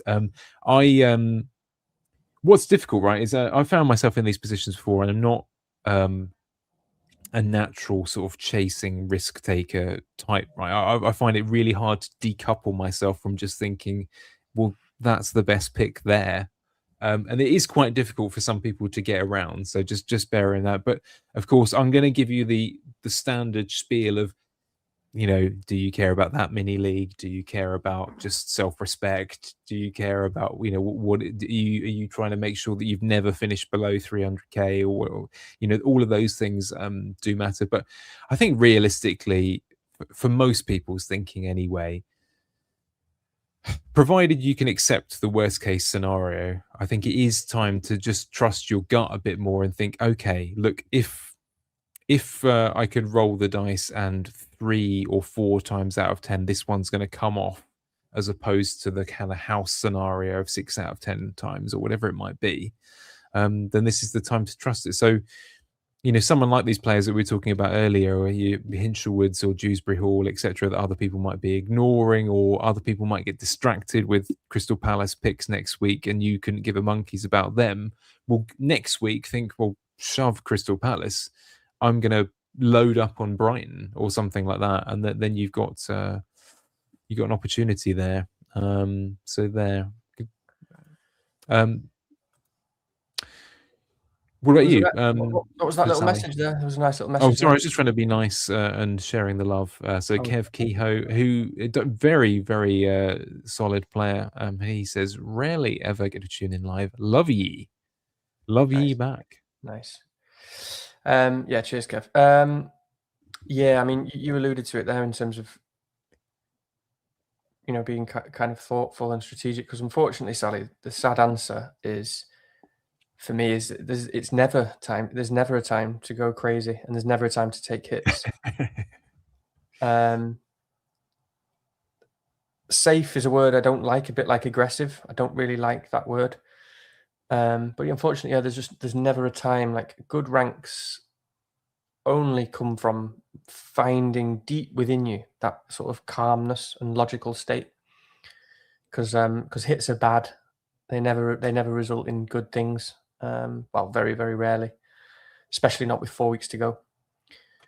And going crazy is just very unlikely to work. I mean, whereas, in contrast to that, again, the season is always longer than we think. 4 weeks is an extremely long time. You could easily. So what I mean by that is actually just playing solidly or whatever, or just actually playing really logically and not taking hits, could easily finish higher than 250k, because 4 weeks is an awful lot of points, especially when you have a double game week mixed in there. But yeah, sadly, I mean, again, I've always been like, I have this mad battle between myself. Like, I'm generally 95% of the time a very rational player, and minutes and kind of, as I've talked about many times, and heuristics and just like, and a bit of analytics mixed in, all that sort of stuff. But I'm actually a very emotional person and kind of instinctive, and I do take risks, and I like to go for things, and I always would try and win the game. But the amount of times, I was just thinking about some previous seasons. I mean, like, even in about the last 5 seasons, 2 of the times when I finished like just outside the top 10k, I don't even like to look at these things, because just individual seasons will just annoy me. Like, I remember when I finished about 3 years ago, I can't remember where I finished, but just outside the top 10k. I didn't even look where I finished for about a year. I never told anyone that, actually, but I just never looked. I was too angry because I knew that I hadn't just made it in top 10k, but I just made these little decisions. You remember things like that I did as well, like, just going for it, really trying to finish high, by like not captain Harry Kane that last week of that season, or there was another one where there was something else, and you end up just sort of, it just doesn't work out. No. Just play solidly, safe, calm, logical. The best, you can only achieve the best that you can achieve in that time. Because you're talking, Sally's talking there about a rank game of 250k. So if it's about having a rank to look back at and just sort of like disregard, or have it as part of your rank history or whatever, all-time ranks and lots of stuff, then just play solidly, because it's much more likely that you're going to absolutely crucify your rank by doing something crazy. So, on the contrary, Sally, if you could be player of the week on our mini league, by just having one good week. So maybe just, well, we need a prize for that. We need an incentive for that, don't we? We've got lavender spray for the whole season. I mean, everybody wants to win that, but we need a weekly prize for that, or a monthly prize. We better start talking about how we're going to, because obviously Danny and I, we're going to have to sort of club together, probably put a few quid in each to do that. So that's a pretty big deal. We need a beat Richie league. But, beat Richie. Wow, God, we would be very out of pocket. But no, just to finish there, you mentioned it. Like, for example, picking Brighton next week, you can be very calm and strategic, and not take hits, and just move a couple of pawns. Just move a couple of pawns in a little couple of positions, open up the board, and then just get ready for Queen H6 in game week, 37, 38. Give yourself an opportunity, be calm, be strategic. Teams like Brighton, that no one, or whatever it is, that people aren't moving to.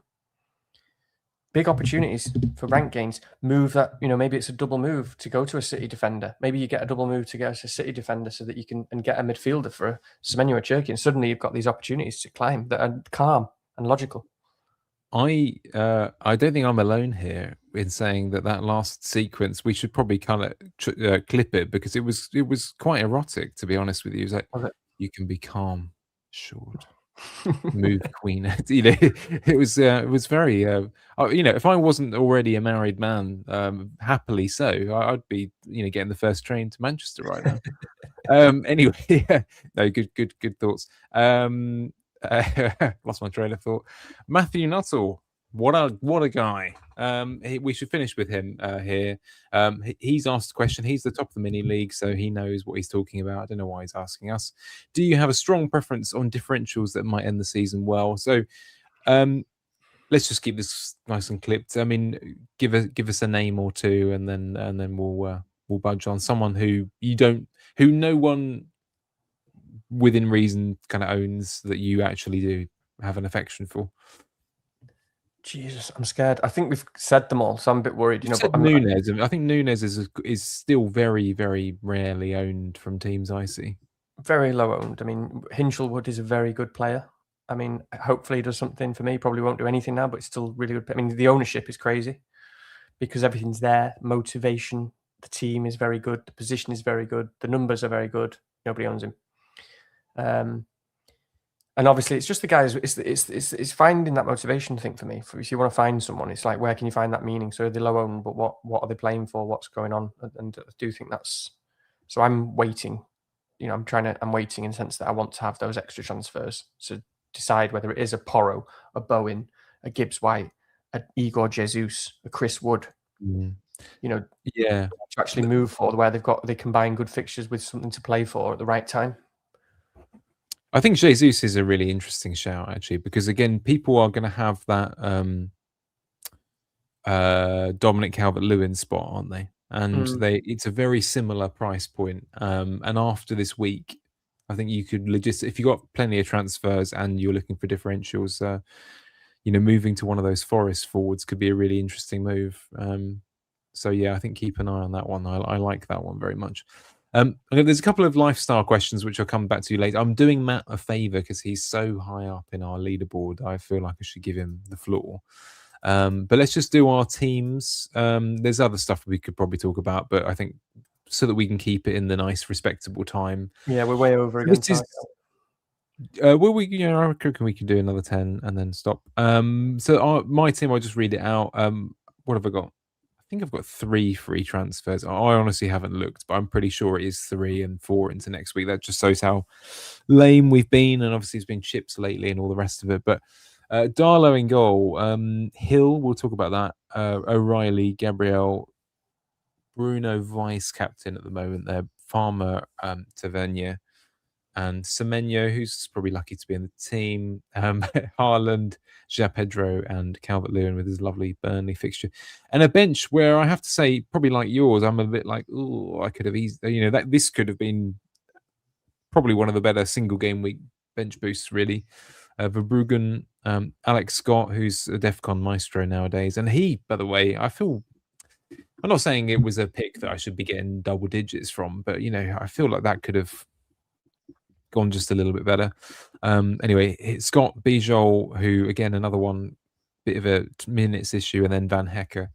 So all good players on the bench there, and I know people are probably like, "Oh, why have you got a Leeds defender on the bench?" But equally, there'll be people who understand that it's a tricky one because with him, there's the injuries to Goodmanson and Bijol having a slight knock issue, and Bijol obviously came off on 45 last week. I think he came off on like 60 something the week before. Rodon's being engineered back in. So I suppose the obvious decision this week is that whether I should be playing Bijol in some ways, but I changed it this afternoon after hearing about that knock. And the thing is with Hill is that unless he scores another own goal, I kind of feel like the floor is 4 points, right? And with Bijol, it's 1 point or very probably 6 because Burnley don't give away DEFCON very often. So it's just a question of reading the risk, really. And at the moment, I'm probably just going to side with Hill, but I don't know. Yeah, any thoughts on this one? I'm not at all likely to make a transfer, really. I really can't see the point.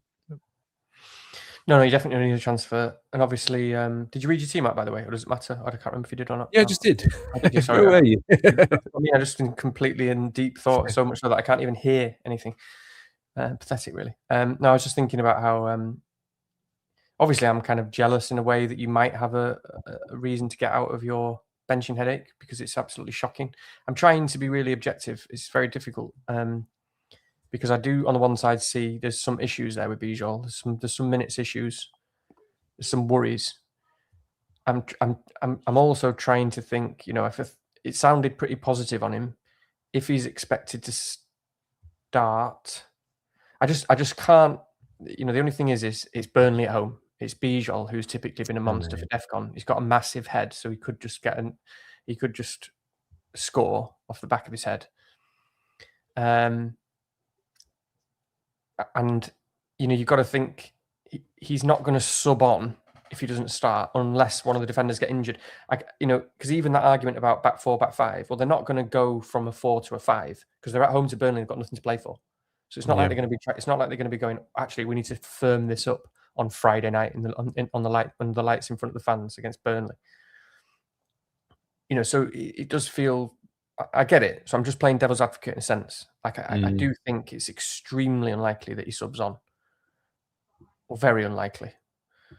And then maybe it looks like he's going to play. Maybe Neil's got him predicted, and maybe there's a reason why he should be playing, and it's all pretty clear. I don't know, because Goodmanson's out, isn't he? And so does that put because Roden will be back? I don't know, because again, look at Neil. But if that puts Justin and Thingy on the wing backs, and I don't know, so it's still a really good pick, and you are definitely looking for a reason to bench someone. So it did help you to just make that quickly. I think it might get a bit harder on Friday, but I get it. Yeah. Very hard to beat oneself up either way, I think, on that. I think it's we'll see what Neil says. That's usually the if there's a 50-50, I'll come crying to daddy, so to speak. Sorry, Neil, if you're listening to that.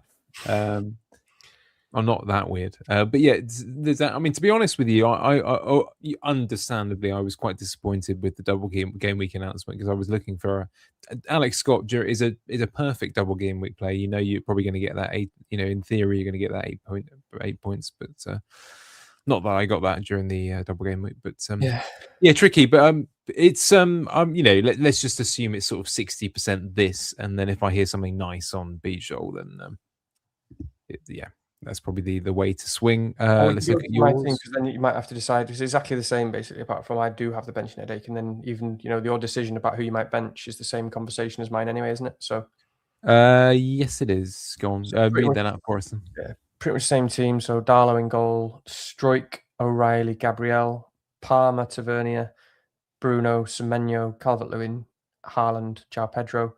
And then, what looks like a much better bench now. Verbruggen, Hill first sub, Van Heck, and Hinchelwood.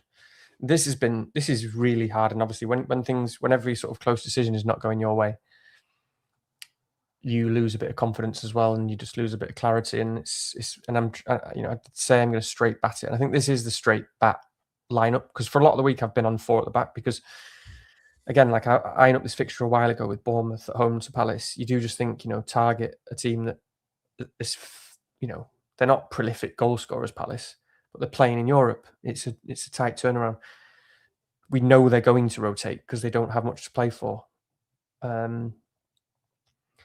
Whereas Bournemouth are pretty fresh. But the flip side of that is Bournemouth they're not great at defense. They're not a great defensive team. It's like you're always expecting that sort of clean sheet. But when you've got a good fixture against a team that's struggling for rest, and then you've got a guy who's very, very good for DEFCON. Again, it's the season of defenders. It's very hard. So I've had periods where I've had Semenyo on the bench. I had periods where João Pedro on the bench. But again, you go through the process of kind of going, right, well, who am I definitely playing and why, and so on. And then again, I watched Chelsea highlights just in the FA Cup just to see sharpness, and that meant that João Pedro was no longer in the conversation, even remotely, to go on the bench. So you look at it and go, well, Darlow's nailed, Struijk's nailed, O'Reilly's nailed, Gab's nailed, Palmer, Tav, to be honest, nailed, Bruno nailed, DCL, they're all nailed. So the only players are Semenyo and Hill. Now, I understand that everyone would just be like, of course you play Semenyo. Yeah, okay, well,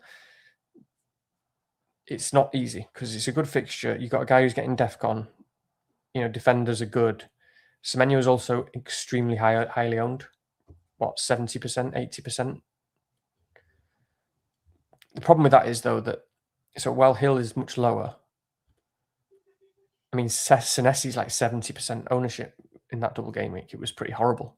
So Bournemouth defence overall and in general is very, very highly owned, because some might play both this week. So in that sense, maybe it's actually quite a nice bet to just go, if you're going to make a bet somewhere, bet against the Bournemouth defence.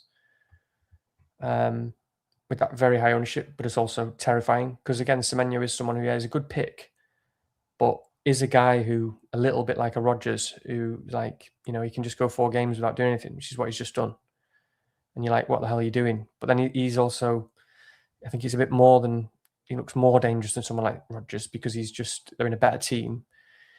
And the guy is a bit of just a goal scorer. He doesn't look arsed, does he? He's fearless, and he seems to score goals so easily. He seems to just go, "Oh yeah, I've got it. I'm just going to bury that bottom corner," because he's just so big and just laces it with his left foot and it's just effortless. So that's scary. So it's quite a difficult one to decide about where to make that bet in terms of ownership and so on. So it's a real stinker, and it is for me. It's just down to Semenyo versus Hill, and at the moment, this is where I am. And I just don't like weeks like this. It's a bit annoying. So yeah, I mean, I think you probably have to just accept that risk and leave that. I think that makes logical sense to me. But yeah, I understand it. At least you've got the Pascal being safe is nice, isn't it? There's something. Yeah, on paper again, but it's a big bet. I've got a big bet on Leeds, so I'm very worried about the game. If Leeds had a lot to play for, I'd feel great because I'd be like, Friday night Leeds, they look really good. They can really do this. But I'm always a bit worried with a game like Burnley where you take things for granted and Fleming just dips in. Well, he does, doesn't he? He finds a way. Fleming is yeah, exactly. So I fully won't be surprised. But I mean, there'll be lots of surprises over the weekend. And B, it's fairly local derby as well, in a sense, isn't it? I mean, again, I don't venture outside of London that often, but you don't even know where it is. Leeds and Burnley. No, so and again, no, it's just like play with a straight bat. I'm thinking of Bradford, aren't I? Yeah, I was going to say I thought you were joking deliberately, but yeah, a bit, but yeah, they're both somewhere in the northwest, which is good enough. Over there. They're not in southwest London. Yeah, they're both behind the wall. But yeah, so no, it's gonna be horrible. So that's where I am. Yeah, no, I think it's the right choice by my eye anyway. But yeah, I understand it. I was saying earlier, this is a bench that could easily score 6 points or sort of 24 points or something. It's a really, really hard one to call. Because you wouldn't be at all surprised if Brighton do Newcastle this weekend, really. Not on form. Not if you've watched both teams at the moment. It could easily be 3-0 to Brighton. Oh yeah, yeah. I mean, Brighton. Oh God, I just thought, no, that's horrible, isn't it? They really, but yeah, clean sheet's harder to see, but yeah, could be. Yeah, but again, you just got to straight bat it. You just got to straight bat. You just got to go with the odds sometimes and just pick your battles. So before we go, there were a couple of cheeky lifestyles. So why not? It's getting to the end of the season. People want this kind of exciting content, which we don't really have a good. Oh, for God's sake, wherever I put it. With these exciting questions. So Psycho, I think this is one is deliberately for me, but our good friend FPL Psycho, who has just moved house, I believe, or is about to in the Netherlands. How long after moving house does it take to stop being weird? I'm gonna go with about a month. It's about how it is. I've only just handed back the keys to the old flat, so I guess I have to accept my lot now. I'm stuck with this money pit. How about you? Yeah, I don't have a huge amount of experience. I tend to live places for quite a while, but probably a bit longer for me. Probably a bit longer. I don't know. Yeah, no, I do tend to settle in quite quickly, but it's a couple of months before it stops feeling novel rather than weird. Yeah. Maybe a couple of months is probably about right. I have to. I mean, I've lived in this area for so long now, so it's like 6 years. So it's not that novel anymore. It's still the same place to jog and that kind of thing. But what I was going to say is, I don't know about you. I'm one of these people that if I go away somewhere, the first night I'm a nightmare. I wake up not like, oh my God, in the middle of the night, but that kind of thing of like where I'm on hyper alert. I'm like a meerkat, I'm like I'm looking around like, why am I here? I stayed in Manchester last year actually for a work thing, and actually while I was there, by the way, I didn't sleep a wink. I was like, what am I doing? Where am I? It was that kind of thing. I wasn't even far away. So unfortunately, it does happen. I get sort of hyper alert. But that question at the end. That's just a survival mechanism. That's just a common. That's just a survival mechanism. It's just like because that's why obviously sports teams take their own. You should take your own pillow, which is what I should do as well. Yeah, yeah. My wife does that. Yeah. Obviously, your body just senses that you're sleeping in a different bed, so it doesn't know that you're actually safe in a safe place. So it just keeps you hyper alert. So I'm like that. Never ever sleep a wink on the first night I go anywhere. So that's why, if you ever go and stay over somewhere and you've got an important day the next day, or it's an interview early in the morning, you've got to take your own pillows. It's an absolute game changer, because then you will Do you actually know what? sleep. Yeah. You can easily fool your own body. And don't forget to take your lavender pillow spray. There you go. Gets That's me it. right down. That would work. It does work. It does work. By the way, do you know that, like, I'm going to go off on a mad tangent now. I was reading about pillows. We're talking about pillows. I know we've only got 3 minutes, but they say that after I think it's on average, after around 4 years, a sixth of your pillow weight is skin cells. No, a fifth. Oh, Is cells in your body. About a fifth of the weight of a pillow is cells from your body. So when you go to a hotel, just think that's a fifth of that pillow weight is actually the cells of other people's bodies, which is fairly horrendous, isn't it? So there's another reason to take your own pillows. Yeah, I really should wash the pillows more from the sounds of that. That's why so much dust all over the house. We shed about God, we shed like 8 billion. I think about 8 billion cells die a day, something like that, for every person, which is insane. So. Nice. Heather's not enjoying this chat, by the way. She's given us the sick emoji. Before we wrap up and make sure you have a nice evening, I mean, this is a good one to join us because it's only Arsenal playing.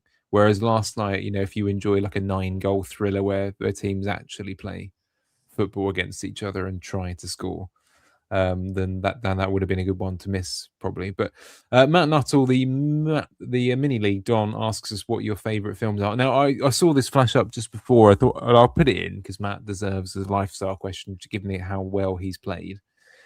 And I thought, I should come up with a really good answer. And the truth is, I haven't, Matt, really. I find it's a struggle because you can probably see from behind me, I have like thousands of, well, I don't know, I haven't counted them for years, but of records, for example. So I very rarely listen to something twice in a row, a film I won't necessarily go back to for years, because I like, trying to absorb lots of different things. But what I will say, I'll give two answers to this.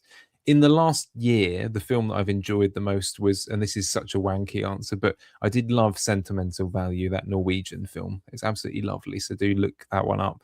But as a type of film, I have to say this, the film that I most want to see more of, and I just never get to see enough of this type of film, is I really miss that sort of, it feels to me like there was a period of those sort of 85-minute, 90-minute sort of knockabout comedies, like there are a couple of eras that I think of. The sort of 80s were really good for this. Your kind of Steve Martin kind of Planes, Trains and Automobiles, that kind of film, where you could absorb it, 85 minutes, 90 minutes, really good, just fun, etc. That kind of film. Or I know we even talked about Office Space recently. I know that was about 10 years later, but those kind of things, they just don't make that very well anymore. For whatever reason, they just don't. They don't make love that kind of film. So I could give loads of highfalutin answers about perfect films, brilliant films. Yes, I do watch lots of, difficult Russian things or foreign things or whatever it might be from the past, just because of interests. But the truth is, that's the kind of film that I really love. That there just aren't many of anymore. I don't. The era of 3-hour films. You don't need it. Come on. Yeah. So what do you think? Any answers? Well, I can't really follow that now. I knew you were going to give a wanky answer, mate, and then I've got just like the bloody useless answers of. I mean, I've not got. Like I was hoping you'd say something that I'd heard of in the first film, but I haven't seen that film that you mentioned first. So It's really, you'd love it. It's lovely, yeah. But I do agree. I mean, they don't make those sort of films. Those sort of films where I'm not very good at like just recalling. I hate picking one film because I feel like it's an injustice to the very best films, and then the very best films are quite boring answers. But I do think it's interesting, like you mentioned, like what you can watch, because that's quite an interesting contrast, though, isn't it? About like what you can rewatch, because there's most films you just watch once, and they might be absolutely sensational films, but you never really want to watch it again. There's a lot of films like that. Whereas Whereas there are a few which, I mean, again, just like as a really, this is a totally boring answer, but again, because I just like to think of I often think about what is a masterpiece of a film. I know there's the obvious answers and things like Godfather and stuff, but I genuinely think they're actual masterpieces. And it's a boring answer, but something like The Matrix, I have actually seen about 50 times. I don't watch it anymore. Really? Wow. Oh yeah. I've probably seen it. I probably know every line from when I was younger. I just watched it. I've watched it over and over and over and over again. I just think it's a masterpiece. And that's a really sort of well-known, boring answer, but that does come to mind about films you can rewatch over and over and over again. But yeah, no, I was just thinking. I mean, I hardly even never watch films anymore. But like my girlfriend's hardly seen any films, so sometimes I have to rewatch stuff just to like introduce her to like some. I'm like, oh my god, you haven't seen this? Oh my god, you haven't seen this? And we just have, so the only recent one I could think of that, apart from going to the cinema recently, but about 2 weeks ago, I made her watch Scent of a Woman, which, and again, it was a really well-known. Oh, lovely. Yeah. Film. It's a good book, by the way. It's worth a read, by the way. It's a slightly different story, but yeah. Yeah, so it was just a rewatch, but I mean, that's the Argentine tango scene is just, for me, is just one of the best scenes in any film ever. It's just it's a masterpiece of a scene. That, so again, that just thinking about specific things, like it's perfect, that scene. It's just astonishing. So yeah, probably a boring answer, but lovely answer, Matt. You've made us go narrowly over our 2-hour attempted ceiling. But what I will just say is I do recommend, by the way, for anyone who gets the chance, occasionally maybe your local cinema does one of these lovely things where they show, you know, classic films actually on the screen. And I know people these days probably don't bother too much because you can watch it so easily at home. But, you know, I tend to go along to these things, you know, where they show like The Shining or Jaws or Alien or whatever, like on a big screen, and you just sit there as though you're watching it for the first time. And I have to say, I love that kind of experience. I remember doing that with, you know, Jaws five or so years back, and it was one of those things where you just know, again, to come back to this film because it's definitely not the best film ever made, but when you break it down and you watch it in that environment, you think, oh, this is perfect. It's absolutely perfect for this environment, for grabbing people on different levels, etc. All of those films are good examples of that, and they just are. And the last thing I'll say, by the way, is I forgot to mention this, but on Saturday night, by the way, I've never been to the London Palladium before. And for some reason, anyway, this came up. It was a late kind of. It's a birthday present that's been on ice for months. Not a film, but I went to see. If anyone in the chat likes this, maybe Danny knows it as well. But Garth Marenghi's Dark Place, which was a Channel 4 comedy that was only around for one series about 10, 15 years ago, where it's basically like a failed horror writer from the 1980s. It's like a character that this guy does, a bit like an Alan Partridge, where he keeps coming back to the same character and over. He does a stage version where he just reads extracts from like crap horror books that he's made up, type thing, and it's surprisingly hilarious. I know Andy Martin is a big Garth Marenghi fan as well, so do look that up. It is really quite funny. I think you'd like it, Danny. By the way, just look up Garth Marenghi's Dark Place. Yeah, I think you would like it. He's got your kind of look in a way, like the old Dark T-shirt. Oh, okay. Yeah, no, you'll have to send me that. I just on films, but you just mentioned like 80s films there, and I do think it's one of the biggest travesties. I think film is just such an astonishing thing, isn't it? It's an astonishing art form. But the mad thing about film, as opposed to like music or art, is that it is dying out. It is dying out, and they won't make. There's a lot of films that they just will never make again. Those type of films that you mentioned. And like you mentioned 80s films, and I think it's one of the biggest travesties, not just that they don't make those films anymore. So, for example, think about 80s films. There's no such thing as like an 18 film anymore. They don't make films like RoboCop anymore, where people just get murdered brutally and there's swearing throughout because of course it makes no sense. It makes no sense financially to make those films. They can't be produced. They can't be made. So they're gone. They're a thing of the past, of history. And then combined with that is the travesty is that people don't watch films anymore. Young people don't watch films. They don't have the attention span for it. They're not encouraged to watch it. Most of their parents don't watch films anymore because they don't have the attention span for it either. But isn't it the biggest travesty? Because I just think like the amount films taught me when I was growing up. Like I was just obviously allowed to just go and do whatever I wanted. And I had my little video recorder that I used to record from TV, and I record everything in secret and stuff. And when I was like 8, 9, 10, I was just constantly watching things like RoboCop or Ghostbusters or Commando or proper 80s films or anything comedy and things with swearing in it and sex, and it was amazing. Could just go off on my own little imagination in my world and taught me everything. And that doesn't exist anymore. What a travesty that is.